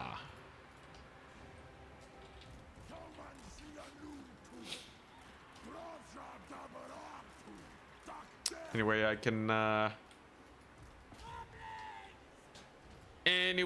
can lose this? No, right? I win in 1 second. Success! Okay, that's pretty good. I'm feeling like my factions today are not bad. I've been doing pretty well in today's tournament when I don't have to play just Coast. I would have loved to see Tzeentch versus Coast. I would have loved to see Tzeentch versus Coast, but he did not take the bait. I think he was trying out a Chaos Dwarf counter build or something. But the Pendulum wasn't worth it when I don't take guns. I think he was really expecting guns. Like, this whole build screams I want to shut down guns. 3,000 value on this guy is crazy, though. Kairos with the 2k. My Lord with the 3k. Lots of single entity value today. Chaos Dwarf Warriors did fine. Guess the HP buff was not that extreme for them. You guys are right about the Kadai, though. Holy crap. 2,000 value on the Kadai. God dang. What if you just only take Kadai? What are they supposed to do? Hell Cannon did pay for itself and baited him forwards. Train did value. Okay, everything was pretty good. Ikarab there, what's up? Almost overslept the stream. Dang. I got one Bull Centaur. He didn't have any Centaurs though. They did get nerfed. I feel like they would have done way better than these Chaos Knights of Tzeentch though. Oh god, Chaos Knights are in a rough place. His chariot work was pretty good, but they had no good targets.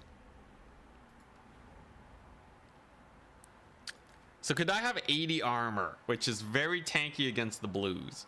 They don't benefit from any missile resist, and the physical resist is ignored. But almost 8,000 HP and 80 armor is more than enough for the killing power they have. A lot of the Tzeentch mobility dies to them because they have magic attacks. No Furies and Screamers absolutely do not trade into these guys. Yeah, they're just absolute units. These Kadai. Would I rather have one Kadai or two Chaos Dwarf Warriors? Kind of a toss-up, really. I don't know which one I'd rather have. Yeah, Unbreakable from Hellforged is pretty nice. Your streams are chill? Thank you. Much appreciated. Next Centicity video, Pope tier list. Volkmar. Volkmar for Pope, man. He's got the Pope mobile. The Volkswagen. He's pretty hype. Volky. He's not super meta, but he's actually pretty nice. Terror, Unbreakable, Healing, decent HP pool, 40% spell resist for some odd reason. It's nice. If you play against Khorne, by the way, the ROR Iron Sworn beat Wrathmongers in a straight up fight. That's crazy, man. The problem is they do have Valkyria's Spear, and Chaos Swerves don't have anything to support in the fight against Wrathmongers. So the Wrathmongers will probably win in practice, but that's pretty cool. They're also faster, I think. 40 speed to the Chaos Dwarf. Immortals? Oh wait, no, did you say Blazing Beards? Iron Sworn. Yeah, the Immortals. Dang, look at those stats, man. Pretty good. If they can survive a Valkyria Spear and still kill Wrathmongers, that's not bad. Their speed is 26 though. They're almost half the speed of the Wrathmongers, which means you're screwed. You're screwed. It's not a counter if they can never catch them, sadly. Hey, Madoge, thank you very much for the tier 2 sub. Much appreciated. Very much appreciated. It does help the channel a lot. Yeah, they got bonus 14 versus infantry. You don't usually see these guys a lot, though. If there was a way you could counter spell magic and keep them safe, maybe. Anything here? You can glittering robe them. Yo, glittering robe should give like also magic resist or something. Give it spell resist. Bonus 14. So that's 66 melee attack. That's pretty nice. Ooh. What's this?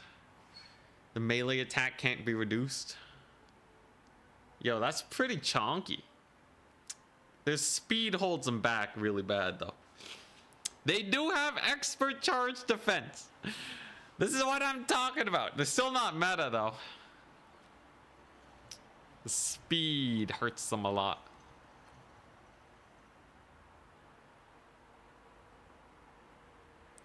Oh, I see. A lot of Khorne players don't know it.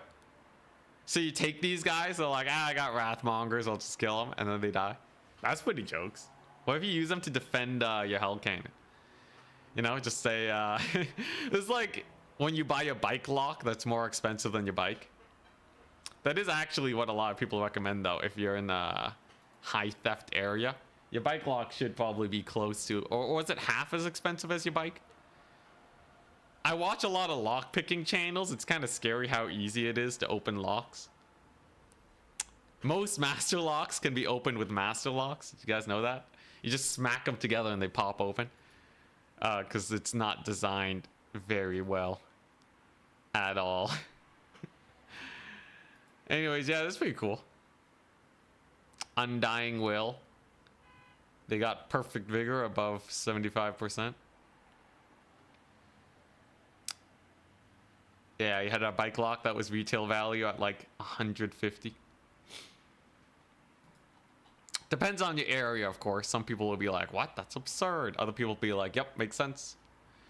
Lock picking your lawyer. Yo, I got locks. Yo, I've been trying to pick these padlocks. Someone gave it to me as a gift a while ago. But they're so tiny. These padlocks are so many. So, like, I think my picks are too big for them. And I don't know how to file down my picks to make it work. And also, like, the rotation is weird. Like, I opened up half of them. But, like, the other half are, like, all the hardest ones. It's a pain. It's a pain. Yeah, locks are mostly deterrents. You know, it depends. There's some locks that don't even need keys. You just pull it and it opens. And it's literally just there to, like, make people not take the moment of opportunity to steal your stuff. Depends on the situation. But if you don't want your stuff stolen, make sure you know your locks.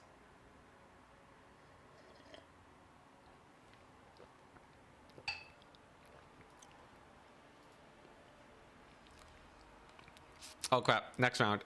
WMW is a thing. Should have a Swiss point.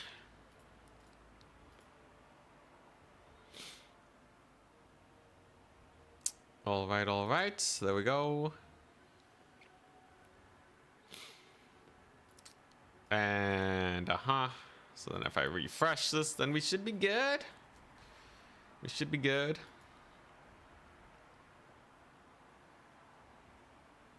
All right, advancing the Swiss.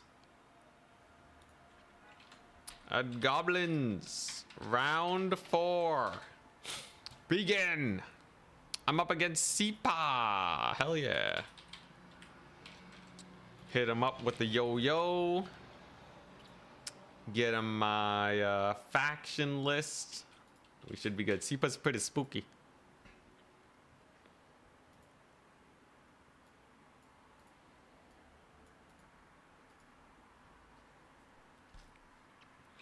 Just getting some messages. 1 second.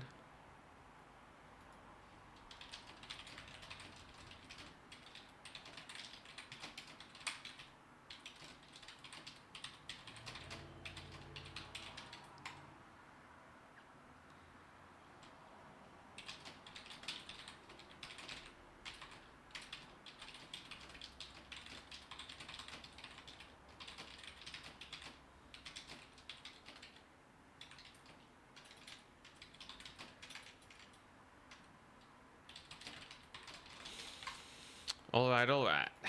Here we go. So he's ogres, beastmen, greenskins, dark elves, high elves. I'll ban. Most of my lineup is pretty bad versus beastmen, though I have a few good ones. So I'll probably keep that. It's pretty good versus ogres too. Pretty good versus greenskins. Maybe I just ban dark elves, high elves. Invite him to go beastmen. What's the worst that could happen? Also, by the way, this is another moment to promote my new series that I'm starting. Oh, sorry, 1 second.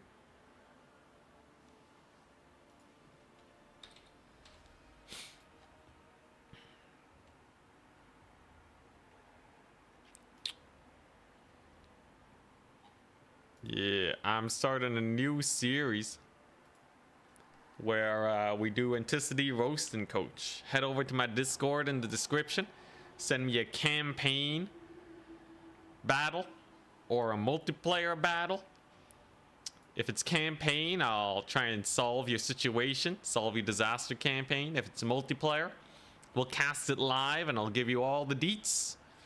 Only downside is we're probably gonna be roasting you live on air, but it's free.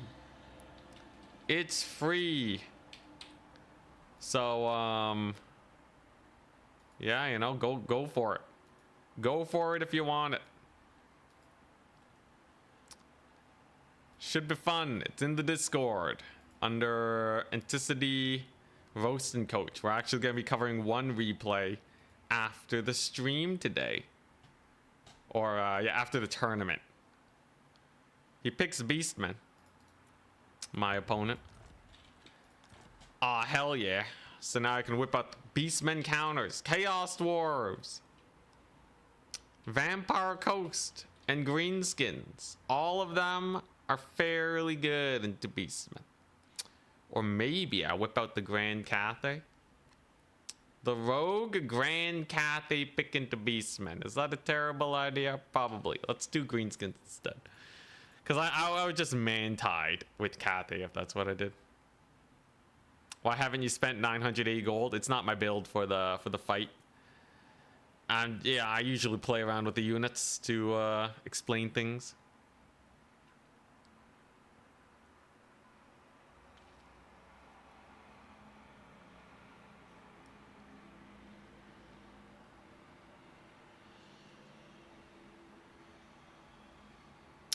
All that.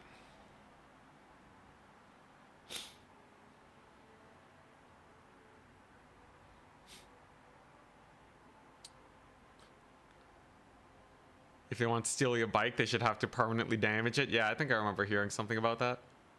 They're like, yeah, make sure they can't just dismantle your bike and then the lock comes off with it. But yeah, there's a bunch of crazy things. It's a fun little mini niche that I enjoy. I would like to get good at lockpicking at some point, but I feel like, I don't know, I feel like my tools are way too small for my thingamajig.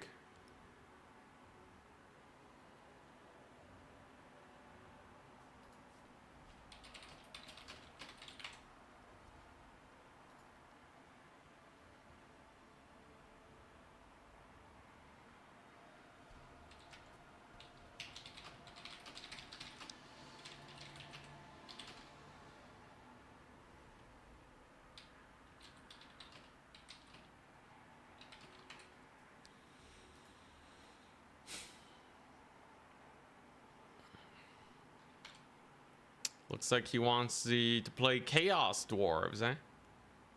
I get to try out the fun Chaos Dwarf build again. Do I still have it? Do I have a Chaos Dwarf versus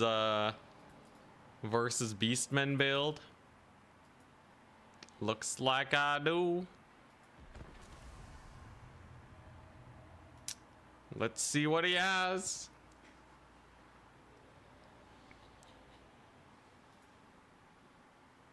Gotta put locks on your Doom Flayers.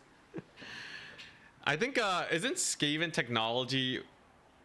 It's like, some Skaven... Okay, yeah, you would want to steal a Doom Flayer from the creator. Because usually, the way Skaven society works is, they sell you the worst version of their equipment that is more likely to blow up to screw you over. And they keep the good versions that are slightly less likely to blow up. So if you can steal like Icky Claw's Doom Flayer, you're probably way better than buying a Doom Flayer. You're way better off than buying a Doom Flayer from him. Assuming you can steal it, but yeah. Are trains actually broken or just really strong? I think the trains are broken, but they're on a roster that's kind of needs trains to do well. Chaos Dwarf roster is really limited and quite expensive, so they don't really have that much oomph. And any matchup where there's a hard counter to trains, I generally find that Chaos Dwarves have a hard time clearing infantry. So if they do nerf trains, they probably have to buff Dwarven Chaos Dwarf anti-infantry. Fireglaves are good against Beastmen. They can get surrounded, hit by rocks and all of that biz.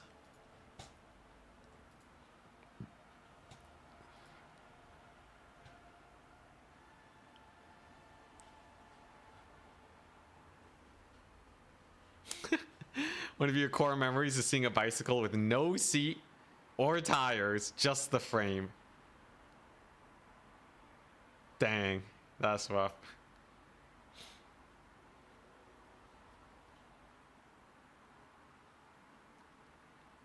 Feels like the blunderbuss should be great at clearing infantry, but too immobile. Yeah. A blunderbuss can't kill more than 1 unit of infantry, even in the best of circumstances, unless it's very well supported.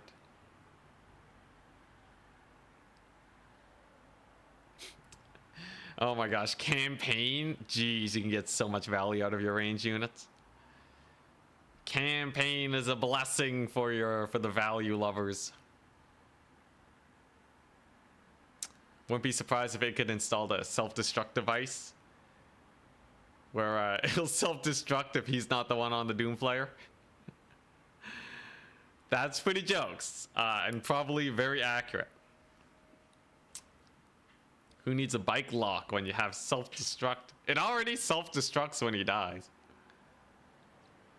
I didn't know this game had 1v1 multiplayer in it. It does! And there's actually a fairly decent tournament scene. I won a tournament the other day and got like $300. Now, it was the biggest tournament of the season. That's about as high as it gets, but yeah, it gets sweaty, man. It gets so sweaty. Happy to have you here.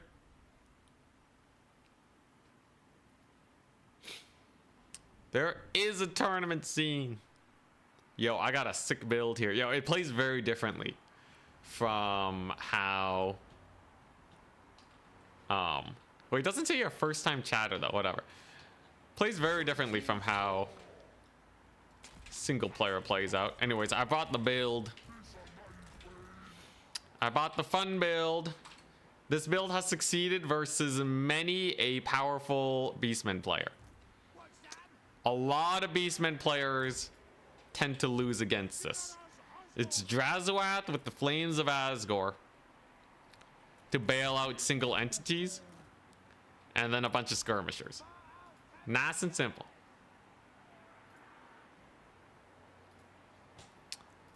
Nice, nice and simple.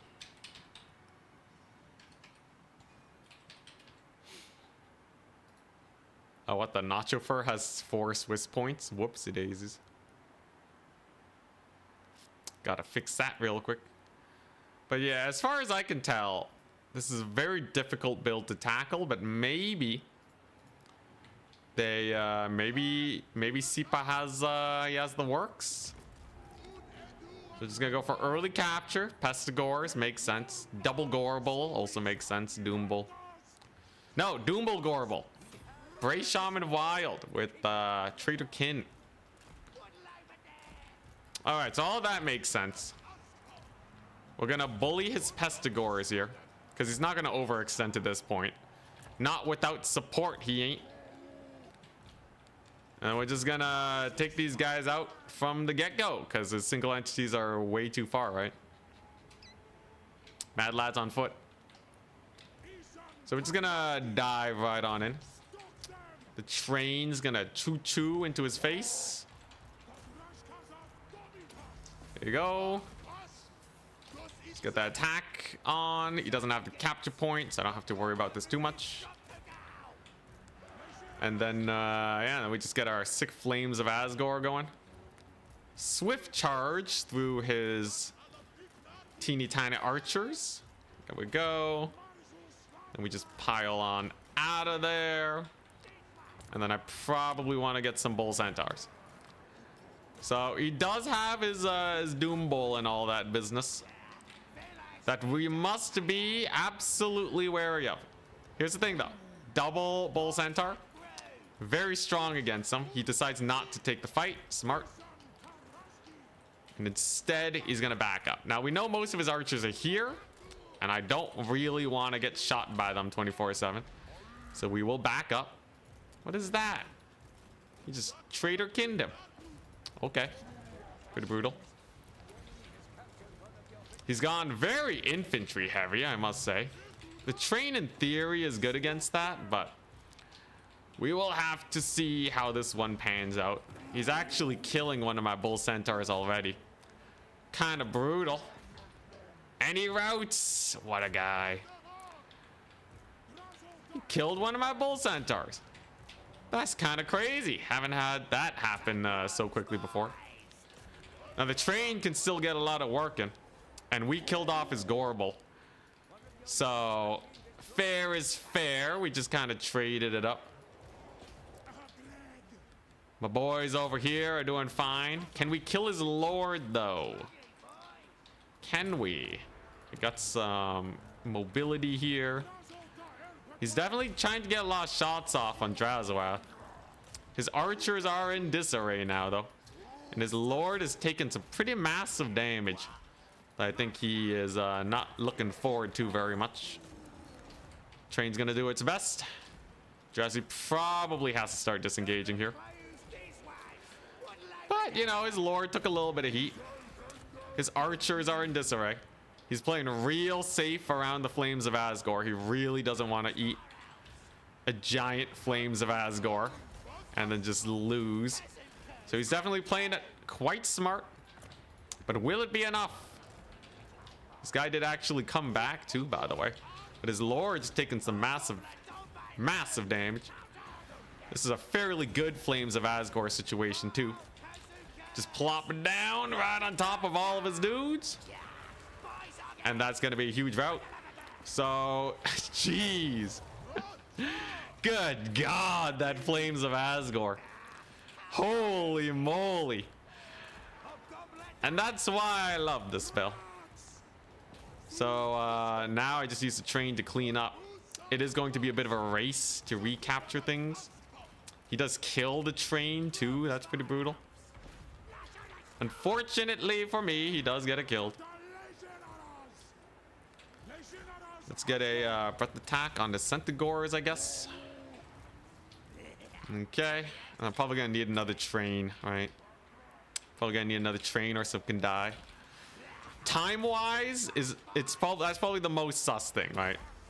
I don't have a lot of time here. He's got a triple cap and all that. We do break it at least, and I get a solid rear charge on his Centaurs. So they are mostly dead. We kill off these ones over here. They're slowed too because of these gobos. They have a slowing effect when a unit that's routing is near them. It's pretty nifty. Train's gonna do its best. And then if I can route off these guys over here, then I think we're at least kind of comfy. Gonna have to kill off those dudes. Drazoath doesn't have a lot of HP either. I can get a fairly solid Flames of Asgore. If he doesn't do it right, I should be able to run off his archers here. Fairly good kill on the flank. Indeed, Flames of Asgore. Goodbye, entire Centaur unit. You served well. Not bad. Not bad, though definitely a tussle. Flames of Asgore. Okay, yeah, they did delete that unit. Holy crap, did they delete that unit. Okay, I'm gonna get one of these guys in. Single entities are fairly nice.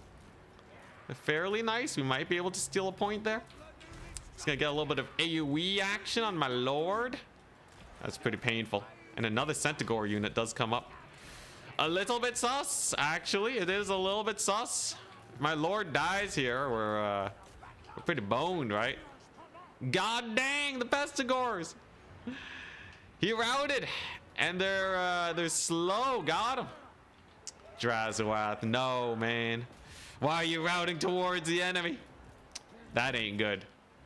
That ain't good at all. All right, so Drazoath is dead. Yeah, I'm probably screwed here. I'm not gonna lie, I'm probably screwed here. That's pretty rough. I wish I had summoned Kadai instead of these guys. I feel like Kadai would have done way better. Dang, that's a rough one. That's a rough one indeed. He's playing this one very well. His cavalry skirmishers, I think they came out on top. Dang. Yeah, a regular lord here I probably would have won. Drazoath is fun, but I think a regular lord totally would have won. Here's the thing though, I'm making it to semis anyways. So if we do end up playing this matchup again, I should be in the clear. We'll quickly get our Kadai. I think Kadai, not taking Kadai was my big misplay. God, I have like no units left. Yeah, regular lord so that they don't die, and then you run the Kadai, and then it's all goodies. Bull Centaurs are pretty good. Yeah, yeah. They can tussle with even the Beastmen single entities. Maybe I should have sniped his Brave Shaman, actually. I think I've been letting his Brave Shaman just kind of hang around. If I like beeline towards him, it's not like he has anything to stop me, really. I'm still gonna tussle it out because I do still have single entities and a pretty nasty Kadai squad over here. You know, the train has a little speed boost. He only has the one capture point. So who knows? Maybe I manage to seal this. It's going to really depend on his Centigores, I think. How much damage can a few Centigores do? To my boys. There we go. That's a pretty good route on the Pestigores. Very nice, very nice. Couple Centigores over there, not a big deal. Looks like the Kadai are holding up decently well. Crap, summoned the wrong Cav. Oh, he did take this point. I was triple capped, god dang. Didn't expect that to happen. And the Kadai, yeah, without support, it ain't gonna cut it. Alrighty, alrighty. Well, fun match. I think we just gotta change up a few things and we'll be fine. GG, well played. So, yeah, he had his anti-single entity squad, I see. Couple archers were pretty brutal. Drazerath was quite good. Skirmishers were good. Train was okay. I think the second train was my big misplay. I definitely should have just summoned Kadai because they clear out his infantry and stuff. Anyways, here, let me just update this real quick. So we take out Drazi. We put in... Okay. We could also run Guardian on these guys, but that makes them really expensive. I think we cut Drazi and we go for like... I could go Astrogoth, but he doesn't have the same thing. Alright, I'll take a normal lord. I'll take a normie lord. So take a normie lord, and then we take Chalice of Thingamajig. We take the missile resist aura. And he's even slightly cheaper, which means that I can, if I really want to, I can run double Foe Seeker on these guys. That's actually pretty cool. So that way their vigor is slightly better. And then it's basically the same build, but this time my lord heals when he casts magic, so he can't get sniped. Yeah, Bull Centaur Thorax. Yeah, they're worth like 1,100 base. Anyways, I think the build's fine. I do need something to kill off his skirmishers, though. Like, no second train. Maybe I should start Ravagers? I think the first Bull Centaur was pretty bad, too. I should just spam Kadai at the start. Kadai are actually so good, man. Let's see our Chaos Dwarves. There we go. Overwrite that bad boy. We go back to the tournament.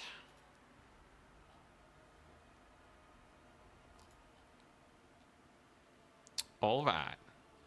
So let's take a look at the score. Whoopsie daisies. So Sipa won that. He was playing Beastmen, and I was playing Chaos Dwarves. Where they at? There you go. Chaos Dwarves, Beastmen wins. All right, what are we looking at? Let's see, Nacho Fur. Let's take a quick look-see. Too much Cathay. What about too much Cathay? Putting Cathay in the thumbnail and still refusing to play them? Hey, maybe I'll get him in the semifinals. Let's see, Nacho Fur is at 2. Did his opponent drop? Did his other opponent drop? No, he should be playing versus Corsair.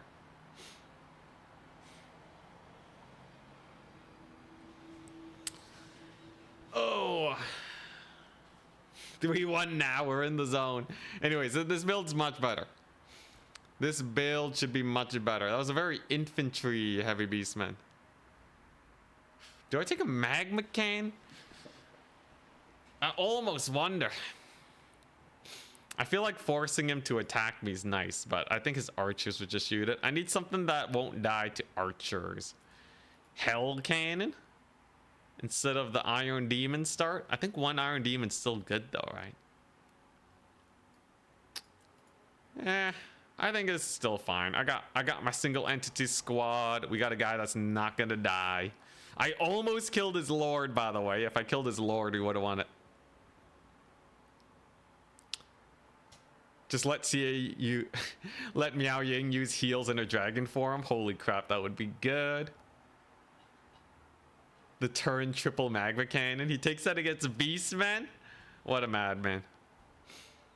Anyways, yeah, I think that game came down to play, you know, being a little bit too aggressive with my single entities and getting surprised by archers and not summoning in the Kadai. I think the Kadai, I think they're even better than bull centaurs. Hobgoblin wolf riders are fine.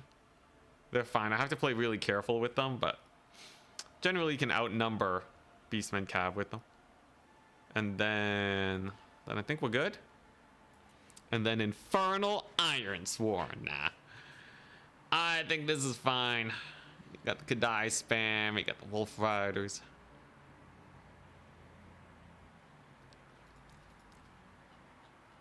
I guess his skirmishers were pretty safe by the end of things. I could whip out like a Hashut's Dark Ravagers. Or maybe I just gotta get better at the counter skirmish by keeping my archers alive. I was pretty aggressive with them on that one point, and I lost my archers. I think that one came down to... I think it could have been winnable by playing well. We'll see, though. Chaos Swords versus Beastmen.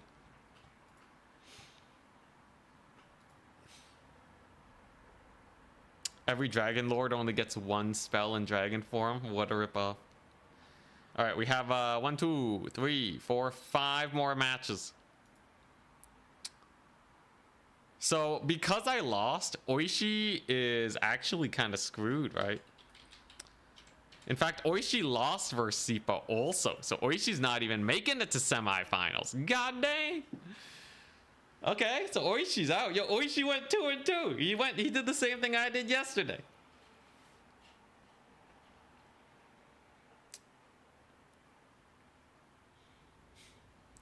Yeah, this game was pretty close value-wise.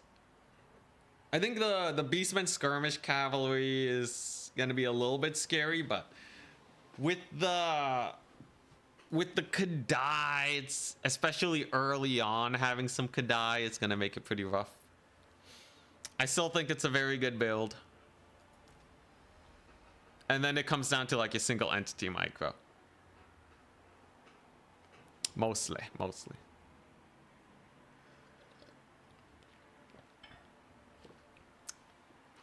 I don't think you can take infantry because of Pestigors. They have missile resist, so blasting charges won't do well against them. The only thing I could fathom crushing their front line is the Immortals. Technically, the Immortals would almost be indestructible, but they cost 1,600, man. I'd rather just get Kadai, who have like double their speed, like actually double their speed. Holy crap, they actually have double their speed? That's crazy. Yeah, I'd rather just have Kadai. They do basically the same job, but they can get to where I need them to be. Embrace Max Hobgoblin, dude. They would get run over by Cav so fast. Alrighty. Anyways, we're just waiting for the semis. I am guaranteed to make it to the semis. We have 4 more matches that need to be played. Zones up against B6. Very interesting. Sipa, myself, Serika. Oh boy, we got some big names. We got some big names in here, alright. Regular Iron Sworn. 1,400. They do the same as Immortals against regular low-tier Beastmen. Well, they don't have the melee attack. Like, these guys will clear them out way faster. These guys are kind of slow at clearing outside of their first bomb volley. Is Dreadquake Train banned? It's not banned, but he totally had enough to kill it. because he had his Doom Bull Gore Bull combo and a you know, final transmutation Escalord.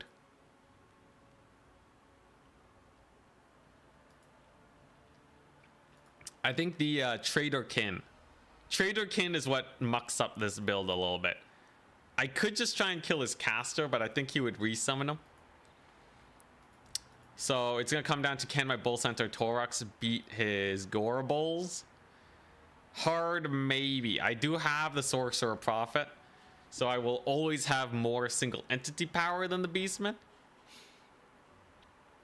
So realistically, I should have won that, I think. Alternatively, you take Lore of Death and you go Purple Sun Spirit Leech, but that will eat your magic like no one's business. Can't have that.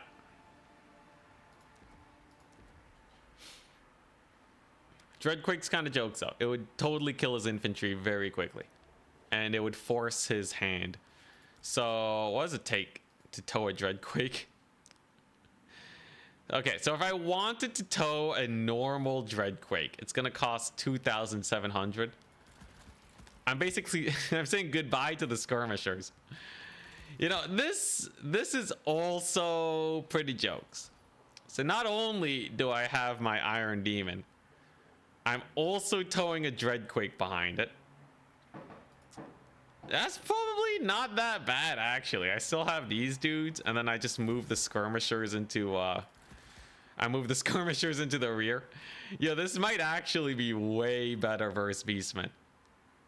Are you kidding me? This seems downright oppressive. Oh god, this seems kind of gross. I'm over the unit cap with this. No, I'm actually right on the mark. I'm right on the money. Rare single entities are 3. It counts as 2 trains?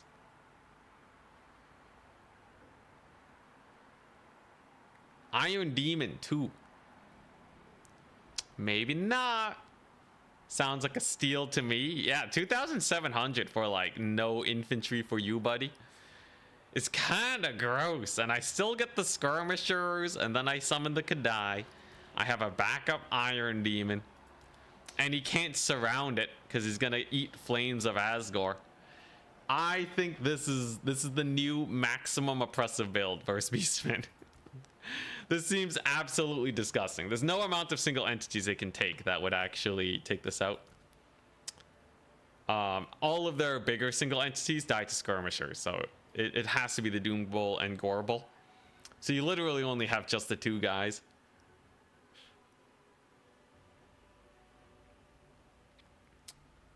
Losing the Infernal Engineer. Oh wait, oh crap, I should take Hellbound. Okay, so it's gonna be slightly more expensive. I don't really need the Foe Seeker. Okay, there you go. Now we're set. Now we're set. So now I got perfect vigor. I have a perfect vigor, 20% physical resist Dreadquake Mortar.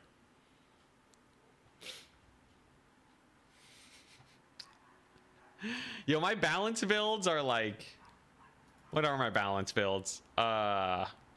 Usually I do take things to extremes, but it's not like you can counter them most of the time. Like, usually factions don't have enough good units in their roster, so balance builds end up just kind of giving you more bad units, doesn't it? Oh, hell yeah. All right, round's done. The round's done, and the top 4 are here. Patrick, Sipa, Sirika, myself, and Zone.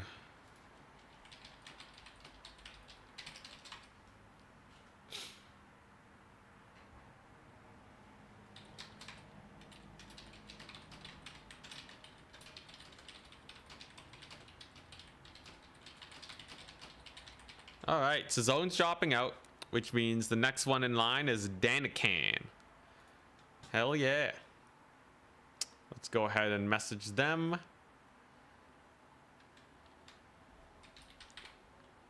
Danny.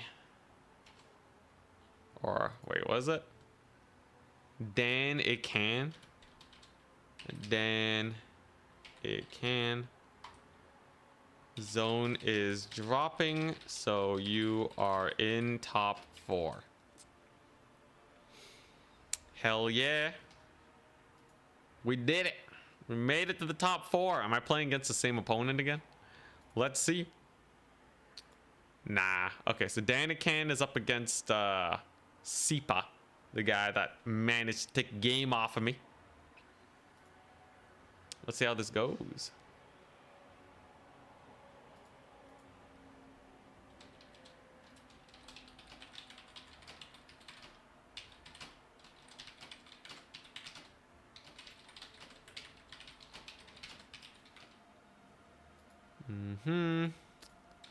Then it can. God dang it, where is this guy?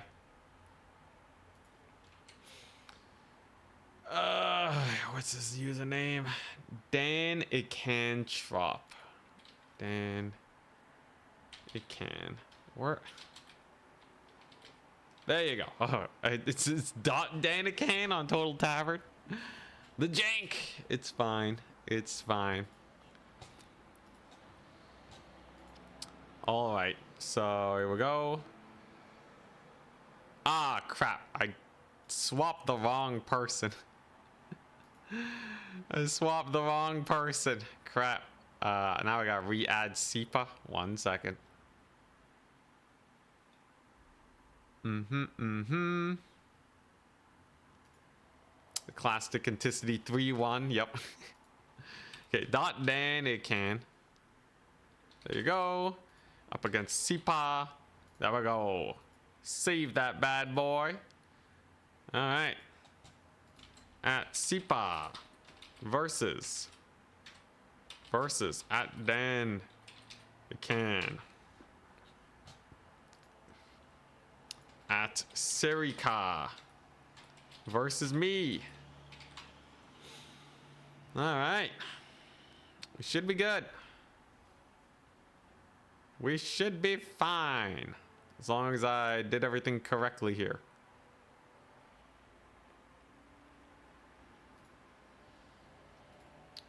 Just gotta message my opponent. There we go. What's it gonna be? The map is Arachnarok Lair. Fairly bad map for shooting. Very close quarters, but pretty flat in the middle.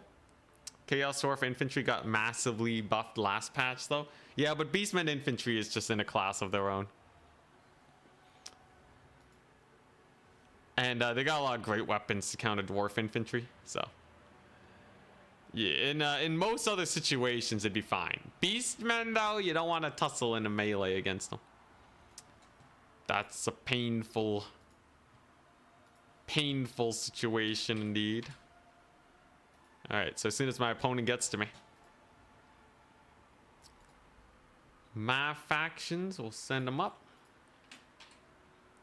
His factions are Wood Elves. He's only playing Wood Elves this day. Dang, guy got pretty far with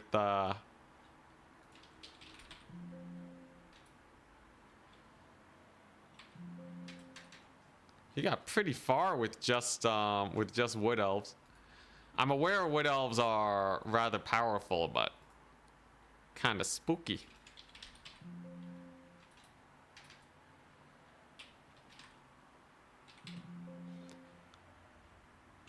Oh my gosh, where's this guy? Okay. He's all Wood Elves. He's very proud of it. It's terrifying. Nothing spookier than a proud Wood Elf main.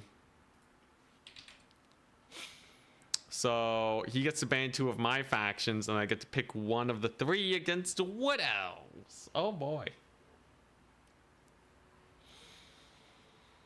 All right, who is it gonna ban? Who am I playing against Wood Elves? These are all pretty bad matchups.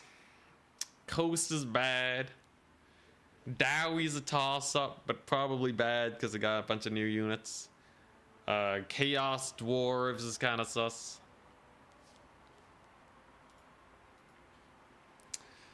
Wood Elves versus Chaos Dwarves is cursed if they know what they're doing. I would believe it, yeah. So no Chaos Dwarves, no Dowie, no Coast. Greenskins and Cathay are both kind of sus. This is terrible. Alright, he bans Dwarves and Chaos Dwarves. Hell yeah. So I got Greenskins, Grand Cathay, and Coast. Ooh, now Arrows of Kronos is limited to 1. That makes things a little bit better for me. The map is Ragnarok Lair. Okay, I'll play green. I'll play the green, boys. I'm sorry, Karavthir. All right. Cathay's taking the back burner. Maybe I'll play them in the finals. But yeah, at least we'll see Cathay when I cast your game at the end of the stream today, you know, after the tournament. At least we'll see them there. All right.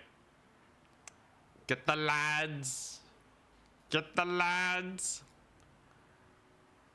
All right. So Greenskins versus Wood Elves. A classic matchup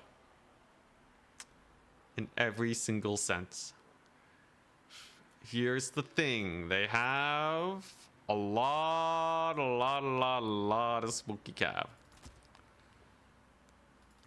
Them Wood Elves are made out of spooky cavalry. And there's not much I can really do against that, is there? Okay, there's a little bit.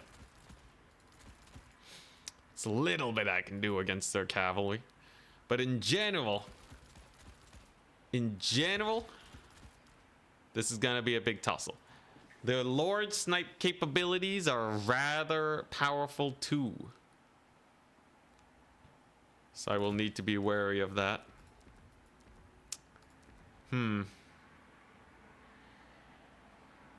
Send enter replay of you beating him. It's a roasted, coach. Don't make me roast it more. Okay, fairly solid starter build in the reinforcements. So what do I need? What's supposed to beat Wood Elves? Actually, do I have anything that can like contest their cav even?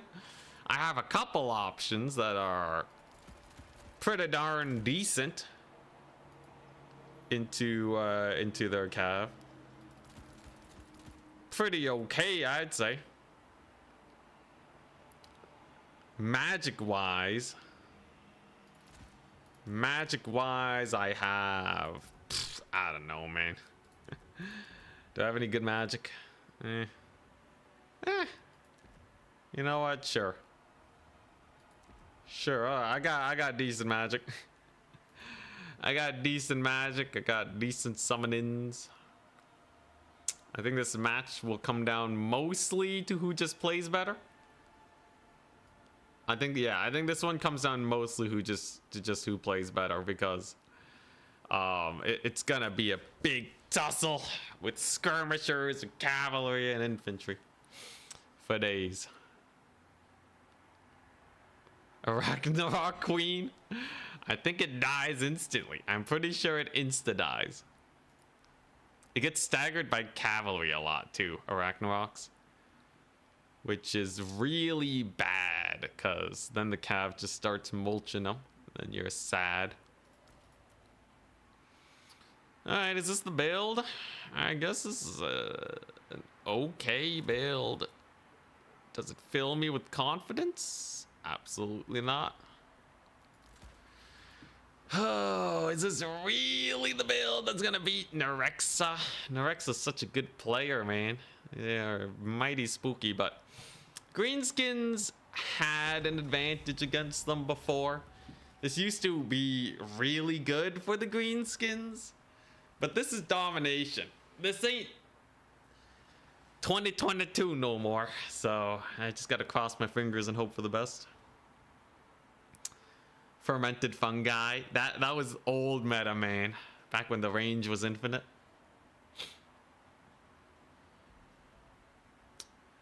Anyways, yeah, we'll see. There's a couple of rampage builds you can do, but you open yourself up to getting hella Lord sniped. So if you do go for that, you have to be very careful.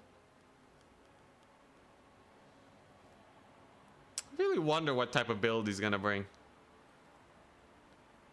I really do wonder.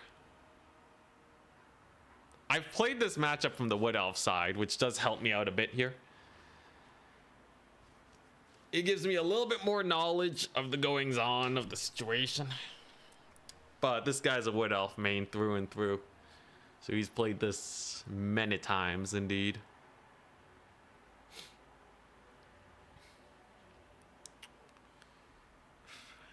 Could take Buna. Fate of Buna's pretty good versus cavalry. Lots of DPS. Just a Buna caster is a little expensive, but actually, do I want just a Buna caster? I don't know, the more I think about it, don't tell him. Don't tell him. Yeah, all right, sure. All right. There you go. Boy. Let's see it. Just give it to me. Just end me now. Gotta be honest, I'm cheering for Wood Elves here. Why though? Aren't they? Why aren't you cheering for the underdog faction? What's wrong with the Greenskins? They have forests here. Wood Elves fight better in the forest. So this map's pretty good for them. So I did bring a hag, River Troll hag, with the Bunas. We brought them with the Bunas and the Mither, so I have a lot of slows and such. I have the Ponchinator himself, who's pretty powerful. Great infantry clear. I got the skirms for days. I have 1,000,000 skirmishers. Why? Because they're good. Because they're just good. Now, Goblin backline to defend these archers, I feel like is actually a pretty cool play. Usually these archers are the biggest thing for the Wood Elves to take out. Rugloods are amazing. They have plus 20 range and just better stats all around with bronze shield. Amazing. All I gotta do is ready. It's not die. He has 12 units to my 18. If it comes down to just a big old skirmisher bout, that's okay. Does he have Way Watchers or what? Maybe Deepwood Scouts? I gotta be real careful of him suddenly appearing. There he is. Dodge it. Dodge it, you darn gobos. Yeah, okay. So he went hard on the Deepwood Scouts. Makes sense. So I just gotta post up here. We got a fairly good initial dodge and even a little bit of poke damage back, but generally non-efficient. Wasting his ammunition is great though.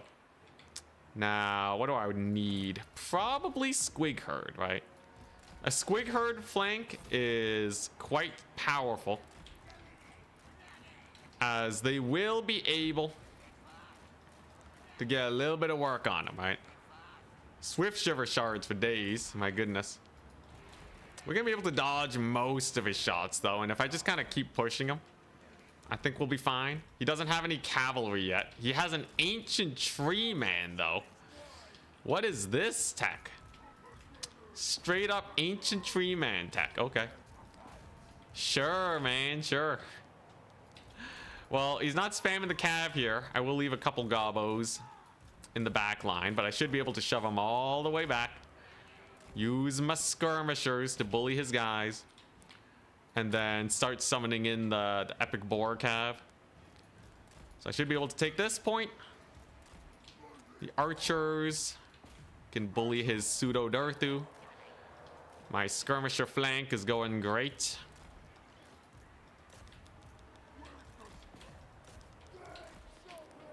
If I can catch him trying to snipe Grom, that would be amazing. So he's trying to bully my archers into submission. We won't let him do that. Grom the Paunch is doing fine. He's not getting focused or anything. And his tree man is taking rather ludicrous amounts of damage. That's pretty good. No focus fire on Grom just yet. Gobbo spears are chilling. And my skirmishers are having a dandy time.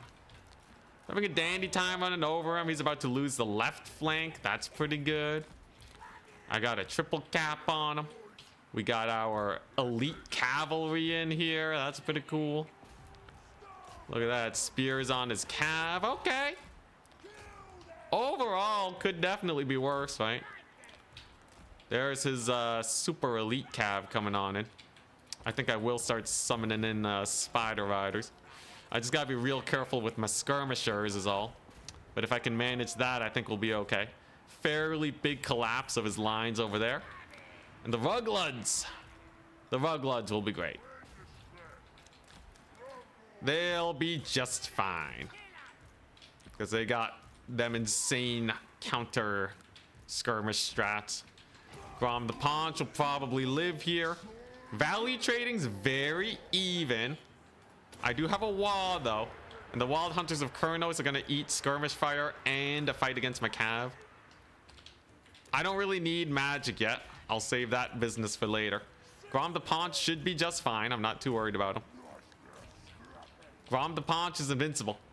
And yeah, his Wild Hunters of Kurnos are getting real beat up now, right? The skirmisher fire on them is absolutely painful. And we'll be able to tear most of them apart. You can see he's going for a big commit now on my Rugloods, but that's not going to save him. And with the collapse of his lines, now his skirmishers are going down. That's about as perfect as can be. I think I can start saving up for my River Troll Hag now. The Rugloods have survived. Amazing. His super elite cavalry are going down. What could be better? This actually seems pretty good. Especially with his Deepwood Scouts getting shut down. Greenskins have a lot of units. Another Wah. We Wah once again. Pretty nice. Even my archers are rallying. He loses his cav, hell yeah. And now the Buna Caster is on the field to secure the victory. The reason she's so great here is because... Who should I shoot at? Deepwood Scouts. The reason she's so good is because she can delete any elite cavalry he sends into the battlefield. And without elite cavalry, he doesn't really have any comeback opportunities. The cavalry really are the only things he can bring in here to pull a value lead. You see those Glade Riders coming on in? We're gonna handle them. Caster's in here. Remember, he's still triple capped too. I've been playing very aggressively here. The Tree Man was such a crazy pick though. I really wonder what causes a man to go for a Tree Man. Such a strange unit indeed. Alright, if he's not summoning in elite cavalry, I might as well summon in spider riders. They should be just fine. There's the Buna on the Glade Riders. So they're done for. Goodbye, Glade Riders. They're going in for the full commit. But the Buna's gonna take them apart. Wondrous. Grom the Paunch on his boys. Holy crap, that Buna did 1,000,000 damage. Such is the high-powered magic. And what does he have left? Deepwood Scouts over there. Okay, yeah, holy crap. That skirmisher unit got deleted off the face of the planet. They are no more. Mither on the Glade Riders, just to slow them down. And that'll make it way easier to just get a clean charge on them where they don't do too much damage. Very nice. My Rugloods are occupied by the Tree Man. But the Tree Man's just gonna take too long, right? I think, you know, the trading is even. But the triple cap is gonna take a long time to throw off, right? He's gonna have to desummon the Deepwood Scouts, get some other units in, might even have to save his Tree Man if things get too rough, and yeah, he realizes it. Despite fairly even looking trading. The victory tickets are too much, and we take the win. Green boys for the win. Skirmishers are definitely the way. They did great. The skirms. Green versus green. Let's see here. Greenskins versus Wood Elves. Greenskins win. So the matchup is still fairly good for Greenskins, it seems. I didn't need any single entities or anything. The skirmisher is kind of hard counter. Been watching for a while without donating. You don't have to, but god dang, that 10 pounds is appreciated. Can we get a River Troll Hag voice line for the boys? What does she even say? She has a lot of like blah. I don't know. She kind of makes like a lot of guttural sounds. Does she actually say anything? Does she say power? Does she say like something power? I don't know. I don't know what she says. I'm sorry. Here, I'll load into a game. Yo, Ruglets though, 1,000. She does. Okay, I need to listen to it so I can nail the intonations real quick. His Swift Shiver Shards did quite a bit of damage, by the way, but he lost too much trying to defend them. It was honestly a fairly good tussle. I was just up trading. All right. You guys say she says a lot. Here, let me see if I can let me see if I can hear her out. All right. You have to listen to what her heart says. Is it even English? All right, let's hear it. Let's hear it. I got to do the Grubby thing, right? Yo, Grubby does so many voice lines. He has that half confidence about him. Actually, now it's like 80% confidence. Okay.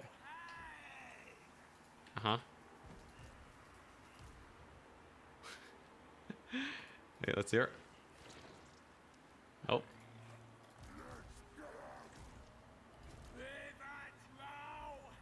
River Troll Hag. I think that's about right. Does she say anything else? God, that's the only thing she says. Does she say things when she spell casts at least? Oh wait, what was that? Let's see. What was this? Doom and Darkness. What did she say? Great of Death?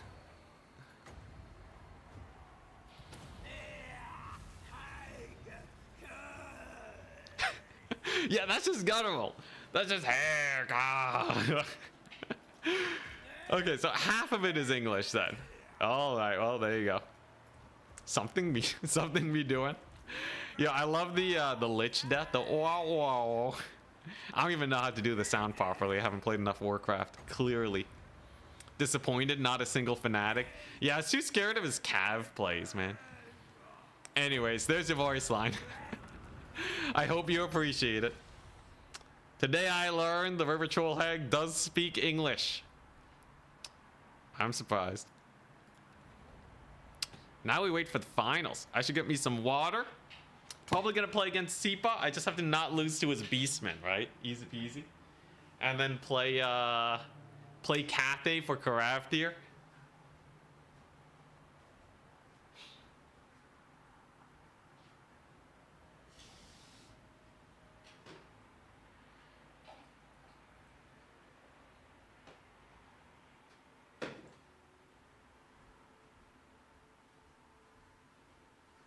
All right, here we go. Let's do some theory crafting. Honestly, I feel like I know how to play Greenskins. I might move them up. All right, guys. In the future, what are we doing after? So I didn't play any Cathay yet, right? But I can definitely move Greenskins to like probably high elf tier. Based on my performance with them, I'm feeling like I'm about as good with Greenskins as I am with high elves. Coast I haven't really played, neither Cathay. Dowie and Chaos Dwarves. I think Chaos Dwarves is like higher than Lizardmen. Dowie's probably higher than Lizardmen now. I've played a few Dowie games. I can play Dowie in a matchup that's good for them, which is basically all I really need to know.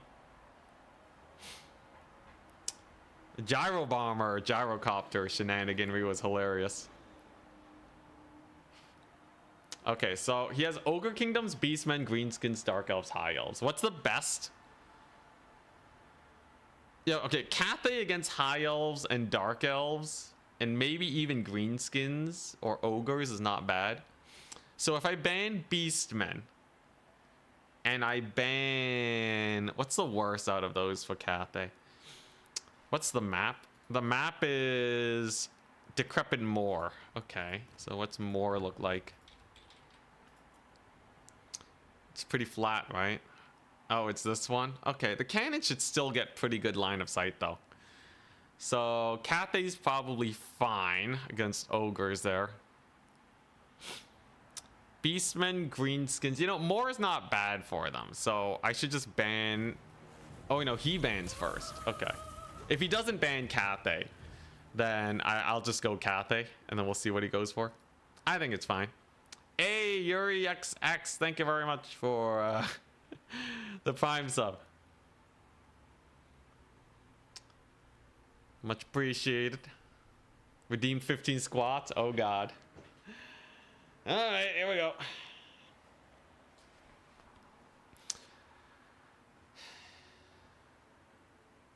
It's too much to ask to expand those abbreviations. You don't really know the factions. Crap.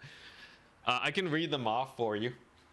Slanesh, Kislev, Empire, Warriors of Chaos, Beastmen, Ogres, Tomb Kings, Nurgle, Norsca, Wood Elves, Bretonia, Dark Elves, Tzeentch, Vampire Counts, High Elves, Greenskins, Khorne, Demons of Chaos, Skaven, Chaos Dwarves, Dowie, Lizardmen, Grand Cathay Coast. Hopefully that's helpful. I think I'm at 8 squats now. 9. Oh God, 10. 11. Okay. 12. 13. It's Reichspiel actually. Oh yeah, that's true. And we are up against SIPA. 14. Oh God. 15. All right. I'm turning off squats. I'm done for the day. That's enough. Oh. All right. Okay, it's enough. It's enough exercise. All right. All right. I'm so pumped and ready to go.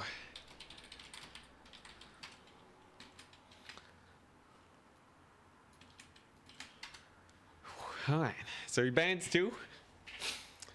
We'll on Decrepit Moor. Slow. Don't let him play Beastmen, right? Easy peasy.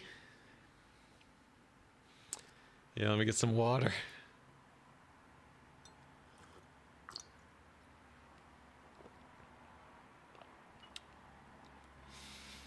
One day you want to see Ripped Ent on stream.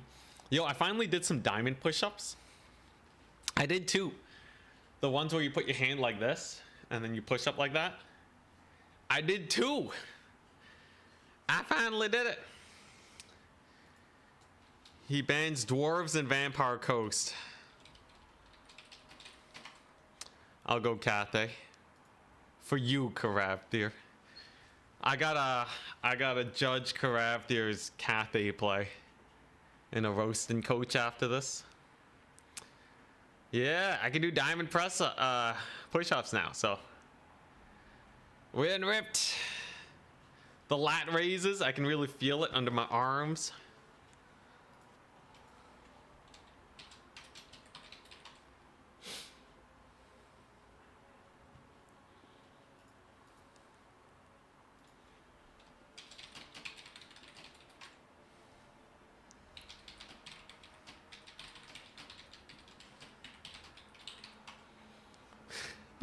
Sipa's confused why I'm going Cathay.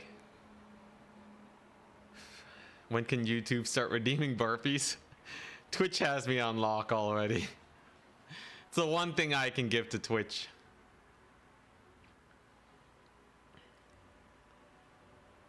All right. If Cathay balloon build, please. I tried the balloon build. It's not very good. Okay, so what factions will you go for? Yeah, Carav there. I'm doing it for you. Because we got to coach your replay after this. You better win. Yeah, if I win, I lose all cred for coaching your, the match that you sent.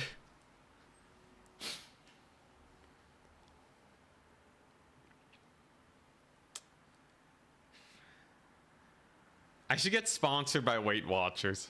And then I can do a Wood Elf Weight Watcher build. Be perfect. Oh. Wait, what? They declared bankruptcy? Oh, never mind. Alright. It's the worst part about exercise. You think you've done enough, and then later you need to do it again. Well, you know, habitize it and it's fine. Habitize anything in your goodies. Yeah, how much do I weigh now? 1 second, guys. While I wait for him.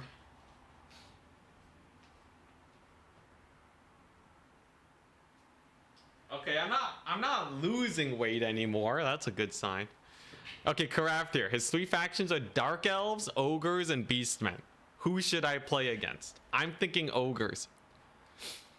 You think I should play against Ogres, Carav? Should I run your build? Actually, Carav ran a he said he beat an Ogre Kingdoms build with his Cathay.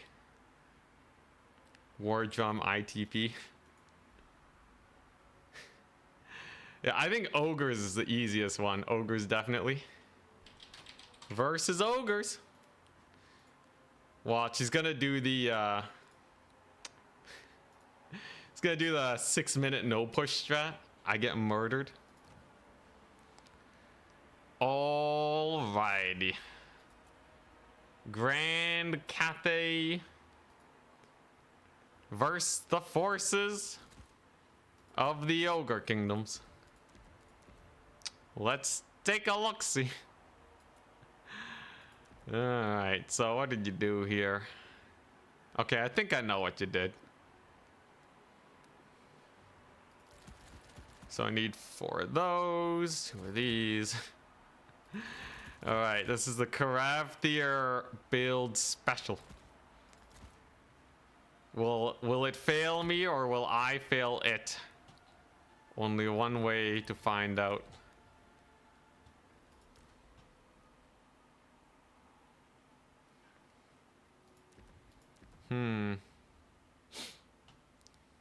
Interesting. And then I guess he went for a second one of these guys. Okay, I kind of see what you're putting down with this build. It kind of makes sense. I'm a little worried he's just gonna idle the whole game and just never attack me. But who knows? Maybe he'll walk right into me and then we insta win. This is not a bad build versus Ogres, I must admit. Has a lot of normal units. Interesting. All right. It's very interesting, my dude.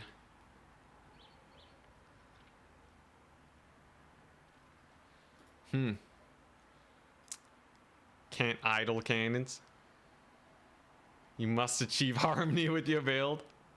Fitting army blocker. Oh, true, true.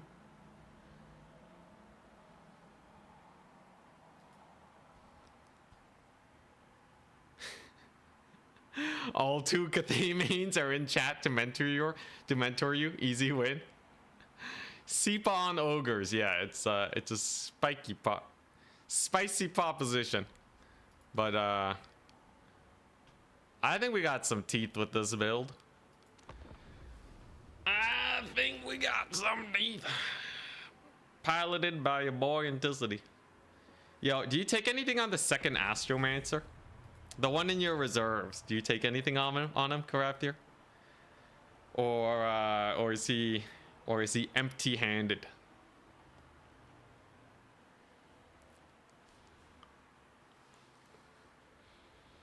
No one plays Cathay, so he doesn't know what to expect. It's a good bonus. There's a lot of trees on this map. That's pretty funny.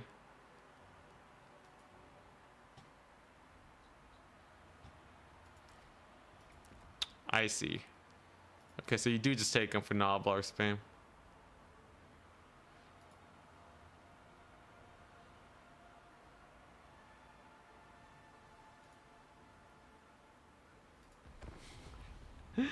All right.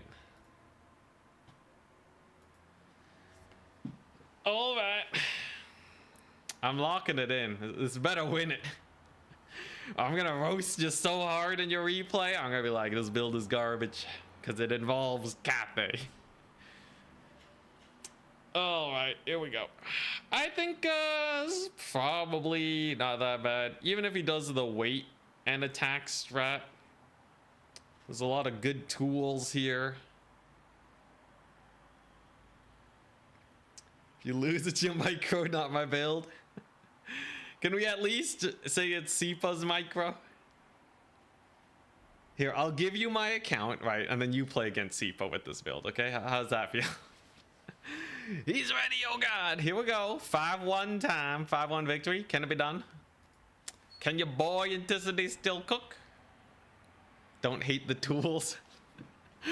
But the tools suck, man. Like, you can hand me a hammer made out of paper mache, all right? And like technically it can hammer a little bit, but I could still definitely blame the tool. 100%, all right? Now, is this a tool worthy of use? Is it good enough? You know, if it's a good enough tool, there's no blaming it. So this is a build that Karabdir sent to me. He said he beat ogres with it. The Kingdoms of the Ogres is not a gyrocopter balloon build. That would be just suicide. I don't think you guys are here to watch me just lose to that. Little dude over on the far flank for capture weight. And I'm mostly trying to make use of my war drum here. Gonna go for a very tight formation. We got Zhao, Plague of Rust, and an artillery piece to scoot on up. And an artillery piece. I can summon another one if I really want to. The goal is to try and capture points very quickly. He has 8 units. Doesn't Ogre Kingdoms love this matchup? Well, we'll see. Burning Head is pretty spooky, yeah. So he said that the ITP aura was where it's at. It also boosts reload skill for the archers. Generally pretty nice. He went double hunter thunder tusk. So this is exactly what he said that his build beat. He said that his build beat this by summoning in some cav, getting 1 iron hail gunner in here to threaten them a bit, and then you kind of just pull in with the cav. That's the rough idea that we're talking about. Here they come. There's a thunder tusk. I do have Plague of Rust. I will have some Jade Lancers in a second. Oh, he coming in hot. He's really coming in hot, isn't he? All right, here we go. Jade Lancers on the way. Brace. Brace Yadarin Spears. All right, so we got the Plague of Rust on that bad boy. Let's get him to dodge a little bit. Then we're going to transform Zhao, get our Iron Hails over here. I got some of my cavalry coming on in. Zhao should be able to do fine. And remember, I have a lot of ITP. There's the cav engage, and I just got to peel away my archers real quick. Bring in the spears and such. Zhao is a raid boss, one must remember. Zhao is an absolute raid boss. He'll be fine. ITP aura working its magic against these large units. He gets a fairly good charge in over there. Zhao's doing his best. Maybe we'll get another Iron Hail gunner to try and bog him down. One of the hunters is having a rough time. Oh god. Oh god, the humanity, man. Dude, the charge attacks on these guys is insane. Iron Hails are not cooking that hard. Zhao's doing okay, but this is the build? This is the build you were talking about? I don't know how I feel about this. Alright, there you go. Cannon crew's back. Man the cannons! Yeah, maybe the box is just too tight. Hey, you know, Zhao is at least cooking fairly well. You gotta heal off here. We'll see. We'll see. I have a lot of dudes. I have another Iron Hail in here. A couple of them are alive. They're gonna be able to get a few volleys off. And Zhao himself is pretty spooky too. The ITP is not bad. I repeat, the ITP is decent. And we have some cav in here too. If I can just route these things off, the rest of his army is not too spooky. They ain't too spooky. Get in there, cav. Beat him up. And beat him up. There you go. Let's get the Iron Hails on him. How's Zhao doing? He's doing okay. I might need to debuff their armor a little bit, but that should be fairly manageable. Let's get surround on these ones over here. He is going to triple cap me. I don't have my my armor reduction, sadly, but I do have a war drum, and the war drum's doing fine, I guess. The guns are doing fine, I guess. We'll get a shot in over there. Maybe use a few spears here, and then get another cav option, I guess. Let's see. How's this thing doing? Kind of just romping, man. It's kind of just romping over me. You know, we have one of them a little bogged down. The ITP's going okay.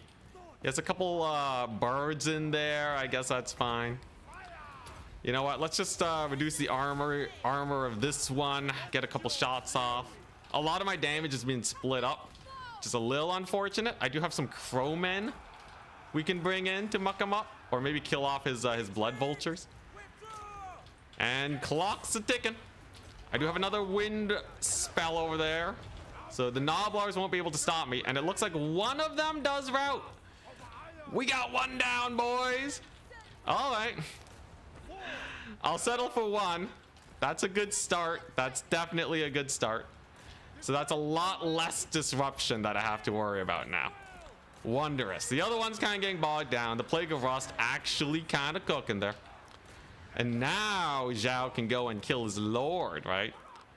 Now is the time for the swing play of Cathay. Maybe. Zhao definitely has to kill his lord quick, though. If it doesn't, we're screwed.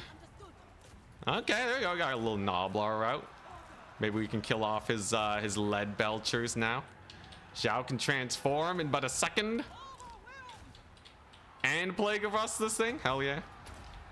Yeah, there we go. This Plague of Rust. He gets a little bit of a slow. Doesn't really matter too much. My crowmen are doing great. That thing's getting chased off. It's looking almost possible. Almost. Big almost on the possibility.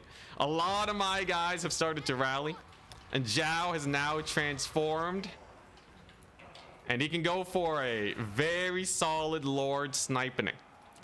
For sure. So just gonna beeline straight to that bad boy. These ogres over here are absolutely gone. The war drum survives. My men come out of the trees finally. Pretty good breath attack over there. And yeah, I think we just go straight for his lord. Nah, I'm gonna go for that ogre. Seems like a slightly more apt play. All right, we're finally out of the woods. It's up to Zhao now. Zhao's gonna have to cook though. He's gone for the full surround, so he's trying to fight Zhao, but it means that his ogres are gonna be distracted, right?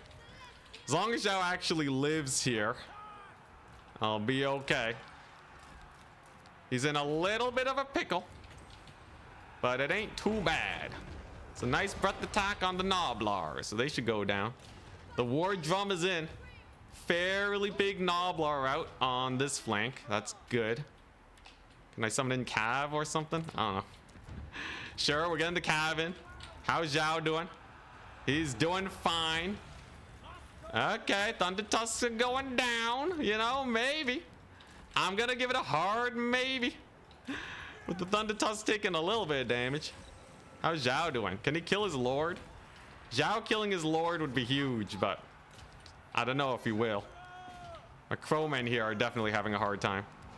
I do have another breath attack. That's pretty nice, but he does have his lead belchers online and operational. I don't know, man. He's doing his best. Okay, I get one heal. I think it's super over. Bring in the second cannon. It's gonna be miles away. I should have deployed here, right? And just built up my forces. I think I took the fight way too early. But I don't know, man. I don't know. It seems like these guys are just like so tanky, right? I wouldn't say this went amazingly well or anything. I think you could I think you can win it, but I don't think this is like a feel-good situation. Although I think the map definitely made the build feel a lot worse. It was actually almost starting to pull back, but like late game I would never be able to recapture the points. So I'm not gonna say it was impossible, but it's okay. Remember, he's microing these things like a boss too, right? He has very good micro on them. I don't have my heal anymore, so Zhao's just done for. Can I transform? Last minute transform? Yeah. Nah, the Iron Hails didn't kill him. I think if you're playing against a player that actually knows how to micro these guys to the max of their ability, I think you get super dumpstered by them. Zhao dies. And he's dead. And it's over. But yeah, if I played in this forest, right, and just like went over to this point, maybe, then I can play super defensively and summon here. It was close enough where, like, you know, if I played it more, I would say like not atrocious. Not atrocious. I routed off one of them. But yeah.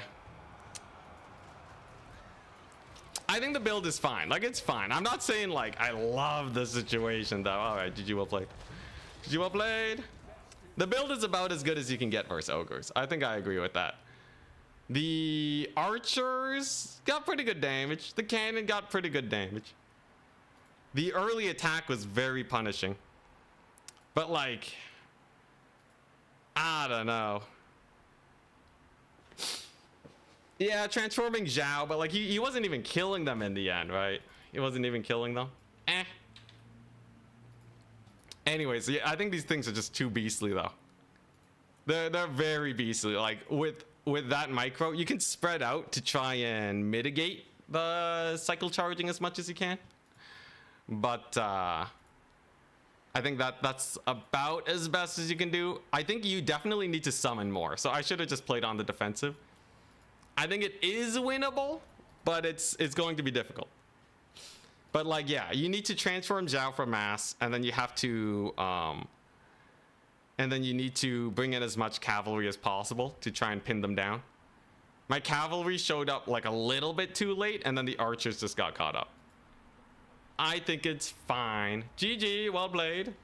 So ends the tournament, which means we move on to, yeah, and the Iron Hails, I don't know, man. I don't think the Iron Hails, they just get jumped instantly. It's a fine build. It's a fine build. You have to play it real carefully, though. It'll come with me playing more Cathay games. Yeah, and you should have an alchemist to cast Plague of Rust instead of Zhao. I think so. Alright, Josipa takes the win. With Ogre Kingdoms into Cathay. Grand Cathay. There you go. Thanks for trying out Cathay for the finals. Looking forward to Ogre Kingdoms takes the win. Correct here, thank you very much for the $5. And here we go with the coaching. Much appreciated. I think I can definitely play Cathay better. There's a reason why they're at the bottom of my list. I think if I played Cathay perfectly there, like if I was a hard Cathay main, grinding it as much as possible, I think I could have won that. What are the stats on terracottas? They're okay, but they're way too slow. They can mostly be ignored. Yeah, if you go for a monster mash, you just have slower units, and they can throw javelins at you. All right. Anyways, here we go. Replay time. So I'm starting a new series called Anticities Roast and Coach. It is on my Discord. You can submit replays, and we will analyze your games. You can submit campaign scenarios if you want me to save your disaster campaign. We will do that. And the replay is this one. Cathay versus Ogres. Let's take a look. Let's take a look-see. Yeah, it doesn't mash, but my success with Nurgle is good enough where I think I can eventually learn him. The playing in a tight formation was actually detriment because you end up having it was a detriment because you have you let them charge more. All right, here we go. Similar build, similar situation, much better map. So you can see same build that we just tested out. The build wise is fine. I think the build is fine. Let's take a look at how the formation is going. So he's going for big flank, insta transform on Zhao, no Plague of Rust, and then he brings in 2 Iron Hails. So one thing actually that's a little sus here, I think it's the same issue, right? Okay, oh my god. Okay, so pretty rough start in that his spears get obliterated. But you can see the Iron Hills are woefully undefended here. So we actually just played this match. These guys are woefully undefended. They wouldn't even have gone a shot off if the hunters just went for like a little bit of a flank here, which is a little sus. The cannon too, pretty undefended, although he does get a peasant horseman summon. Ooh, and harmony. Okay, I kind of like that. We'll see if the horsemen actually hold there. And he is getting a lot of cannon shots on the Snowhorn. Iron Hills do get shut down, but he does get an early route on the Stonehorn. Not too bad overall. Crowmen summons are pretty good for bulls. Crowmen are just good in general, but mostly you want to pull these guys back, right? So you have a couple infantry that didn't really need to capture the points. When your opponent's going so aggressive, you can just play on the defensive. In this case, the peasant horsemen, they didn't do too well. So I think mostly you want to park your peasant spearmen over here, just like right on top of your cannons if you're going to go wide. You see a similar thing on this left-hand side, going a little bit wide. So like if the Ogre Kingdom player was a little bit spookier, they could have also wheeled around here, and like you wouldn't be able to do anything if they just like slammed into there. In this case though, they're fighting in the forest, which is pretty good. He has a transformed Zhao, which is pretty nice. One of them is routed off. Oh wait, no, it came back. All right, there wasn't really a way to chase it though. I will say if you do summon Crowmen, that can help out, but yeah, he loses the cannons. But I think he still wins this game, although it is getting a little bit sus, right? So you're seeing an archer route here. Honestly, yeah, I think the first thing you should summon is probably the Jade Lancers, right? Yeah, I think you probably summon the Jade Lancers first, use them to mass and defend your archers, and then you're probably fine. Overall though, like, you know, the Iron Hails did get a volley off. There's a little bit of a tussle going on. Zhao is a very good tool to snipe the Thunder Tusks. He does lose to like 2 hunters and like the Lord mushing him, but like supported by halberds, he should be fine. Cannon gets chased off, but he does have tickets. Crowmen or Blood Vultures come on in, slam into the archers. I think the archers, did the archers actually win here? Nah, they got terrible stats. All right. I will say the crowmen are surprisingly good at killing vultures. I think the crowmen are definitely a really good unit.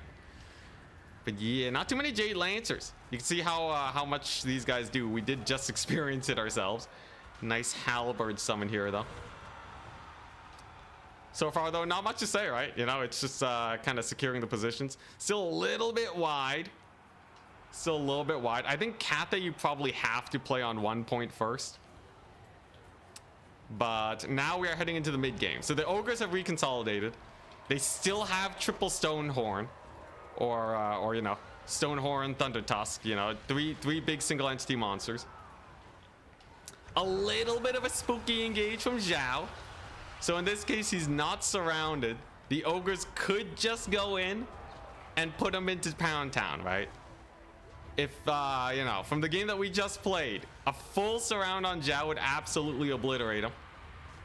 Looks like the ogres are getting some charges. There's no range support for Zhao, but it looks like okay, this one's just killing infantry. There we go. Now it's gonna go for him. Honestly, I feel like this ogre player is making more misplays, or maybe that's just copium. Yeah, he's not really going for the big Zhao kill. Not a lot of focus fire. Looks like he's going to be charging the infantry instead. Zhao will live. I think he does trade pretty well into ogre bulls too, and the vultures. And the ogres is trying to clear everything else up instead. Got a little bit of a breath attack on the blood vultures. And over here, some spearmen, some iron hails are here, but they're going to be routed off. Unless there's a big save. No cavalry. He does have points though. He does have some capture points. But yeah, both iron hails are gone. I feel like you really need the mass. Like cavalry summons before the iron hails. Because honestly, Zhao's good enough at like 1v1ing Stonehorns and stuff. This is the same misplay I did too. You definitely don't want to commit Zhao here.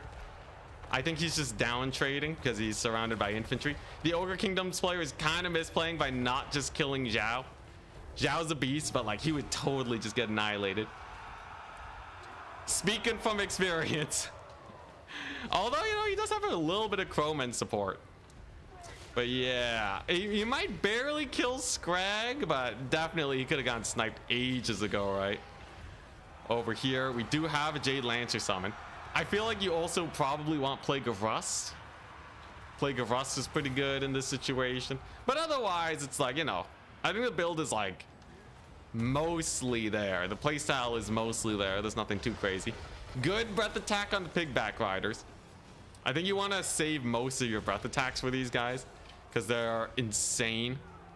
Just like overcast breath attacks on them. Like, don't even care about the vultures, man. The vultures don't do anything. Magic optimization is pretty important. And yeah, the Cav actually do really good versus the Stonehorns and the Thunder Tusks. So you probably get like one Alchemist to Plague of Rust some and then get the Cavs around, and you keep Zhao transformed 24/7. Capture point here is nice. It is a little bit risky.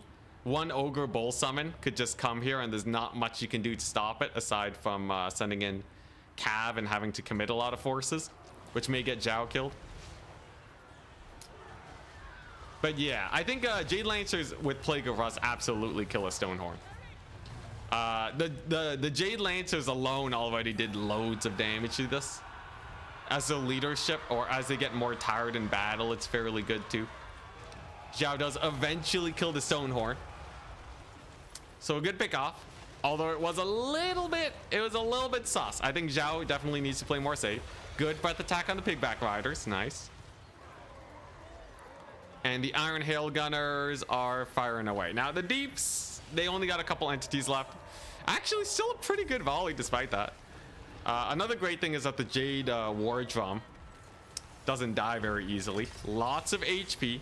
And it also gives you spell mastery with the mastery of the elemental winds, which is pretty hype. But yeah, Stonehorns and Thunder Tusks are going down. Cannon gets brought to the battlefield, and at this point the Ogre Kingdoms is pretty dead.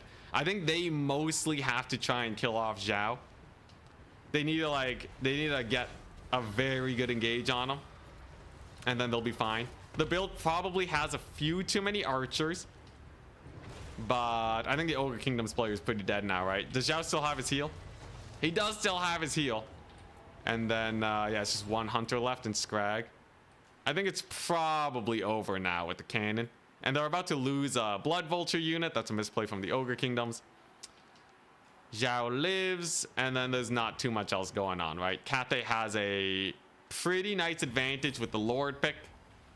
Ooh, okay, that's pretty bad, though. That's pretty bad. This is a possible game-losing maneuver, sending your Crowmen straight into the Lead Belchers. Like, what did those Crowmen do, right? Zhao is not in a big threat of dying at any point in this fight, and the Crowmen just disintegrated and just got swamped. It's better to just tank the damage. Lead Belchers don't even get that much value super quickly, even when they're firing. You know, if he had his Crowmen here, he could have used it to kill the Blood Vultures. He could have used it to rear charge these Ogre Bulls.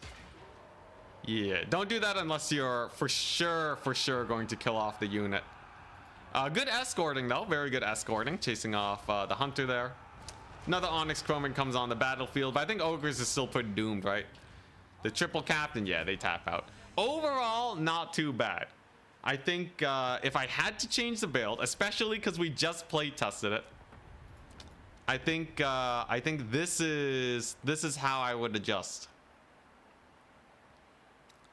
Where even is Cathay? I play them so little. This is probably how I'd adjust. So I take, you know, like same idea, right? You have Zhao, you have your Jade Warrior Halberds. Let me just bring up the build real quick. You have an Astromancer.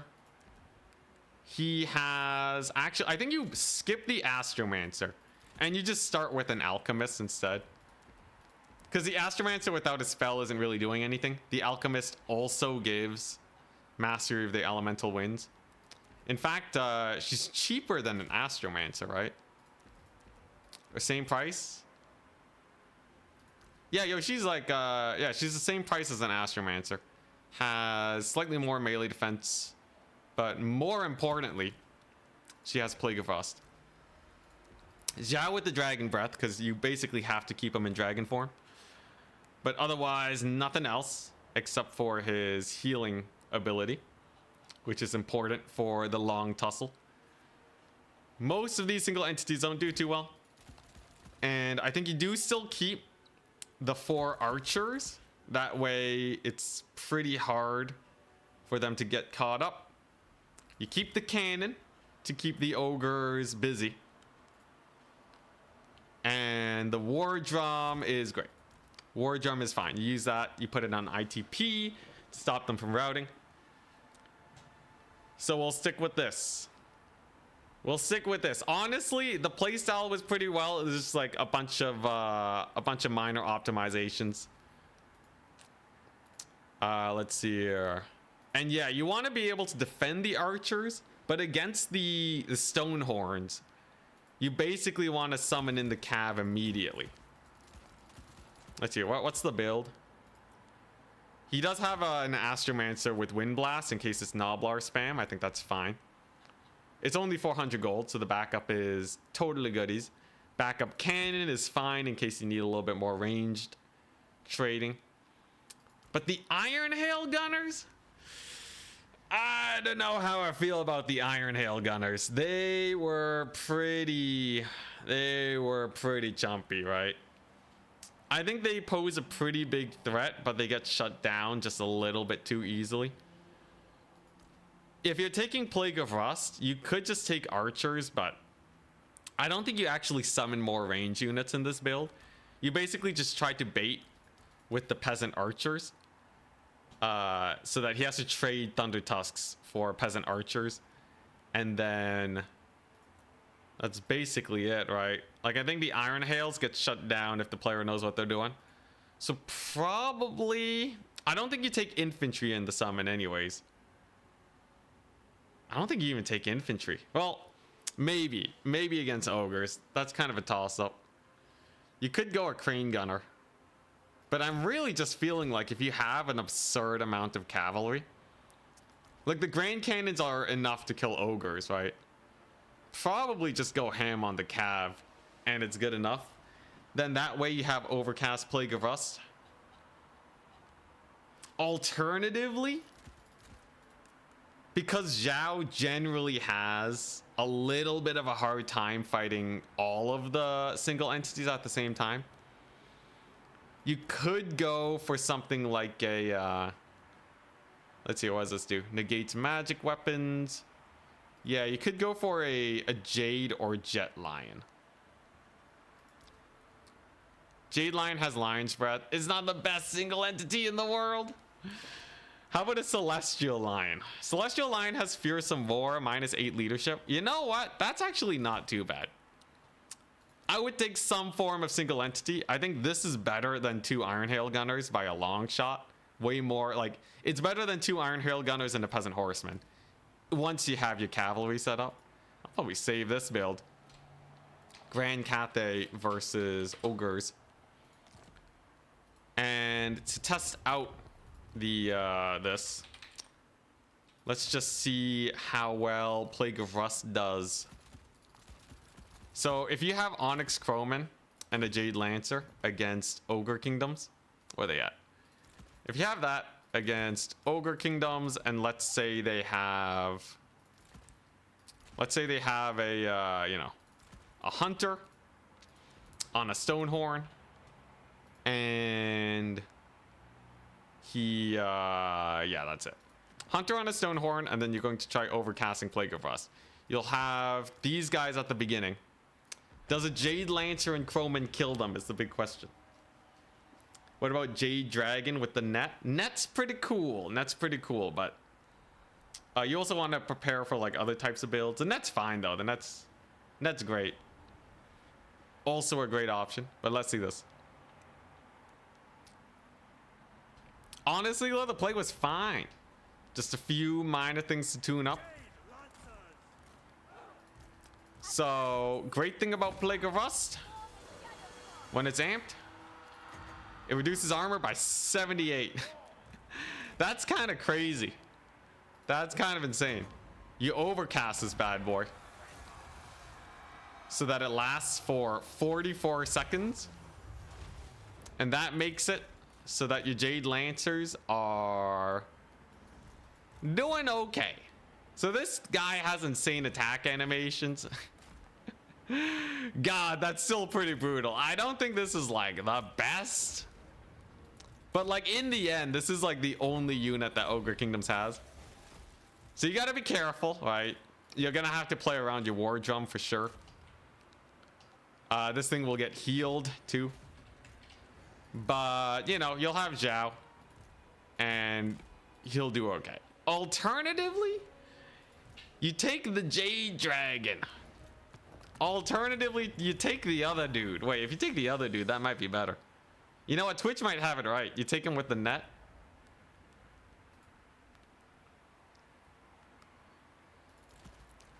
If you take this guy with the net, he's also a pretty good fighter. He has execute. Does he bring more than Zhao though? He doesn't really have a heal. But the net's fine. The net's fine. This is an alternative. I think between him and Zhao, it's a toss-up, especially if you have a Wind Blast caster in reserve. So if you think they're always going to go single entities, you can go for him. But otherwise, that's it. Hopefully that was helpful. Hopefully. And I got another replay. I got replay from Dark Age Rush. All right. All right, let's see how he plays this one. So let's see here. I think it is winnable for Cathay if they go for triple Thunder Tusk. And I assume Dark Age Rush sent me a win. Let's see here. Stream recordings, the replays. Warhammer 3, there we go. Warhammer 3 replays, we paste that in. All right, let's take a look at this one.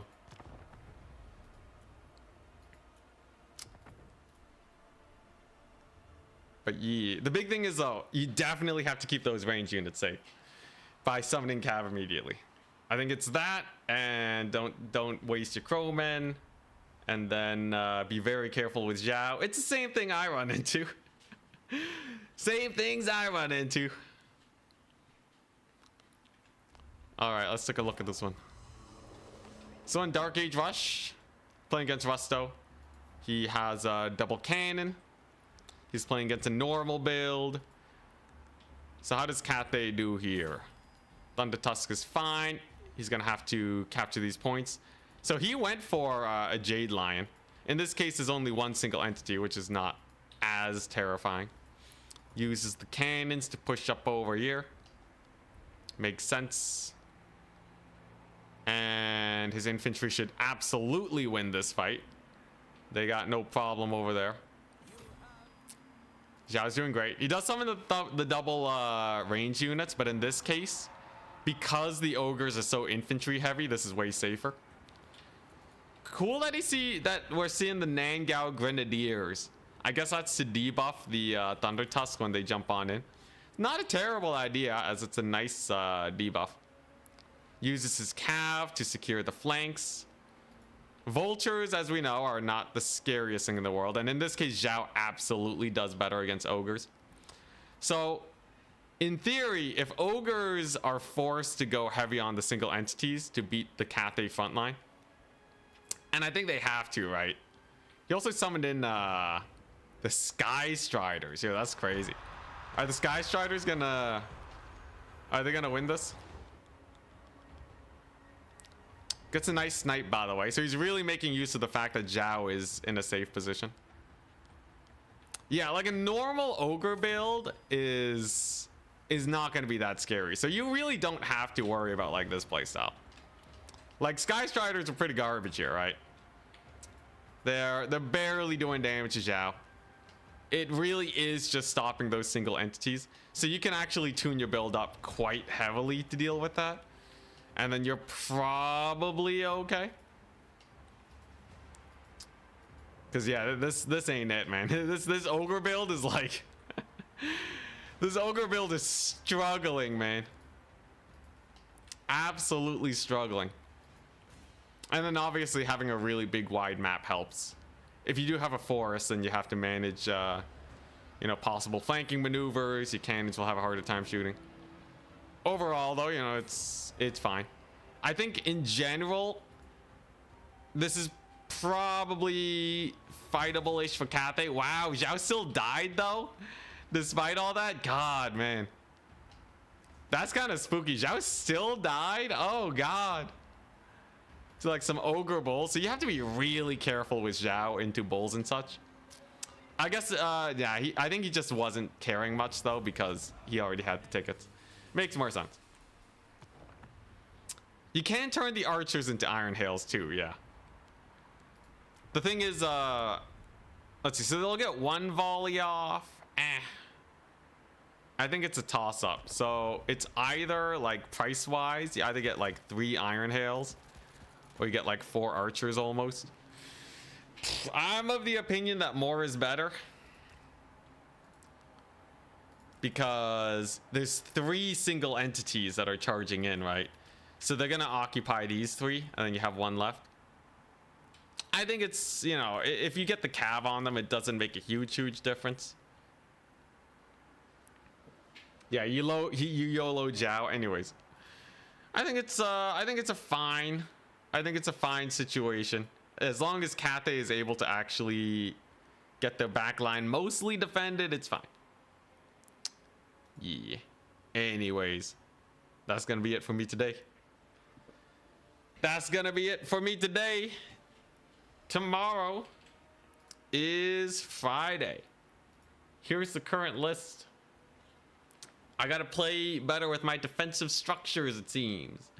We're gonna play Dowie, Lizardmen, Grand Cathay, Vampire Coast, and Chaos Dwarves. Indeed. Should be pretty spicy. Iron Hail only 100 more gold than an archer. You still get fewer dudes.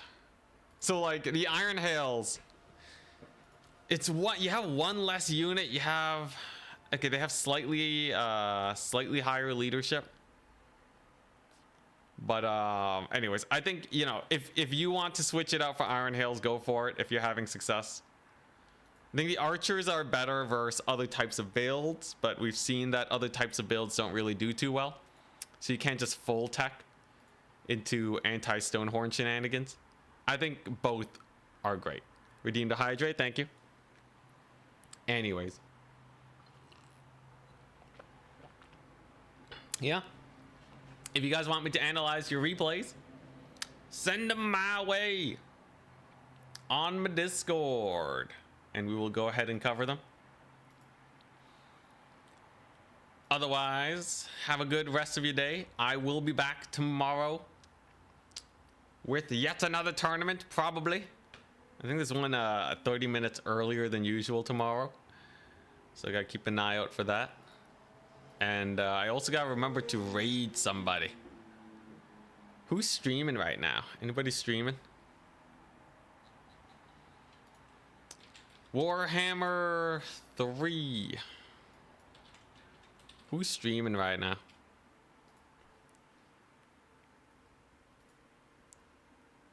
What do we got? Warhammer 3. Come on, Twitch. There we go. Okay, Warhammer 3, we have, I don't recognize any of these guys. Maybe I'll just end it. All right, well, peace, peace. Peace out. We're done. See ya, see ya.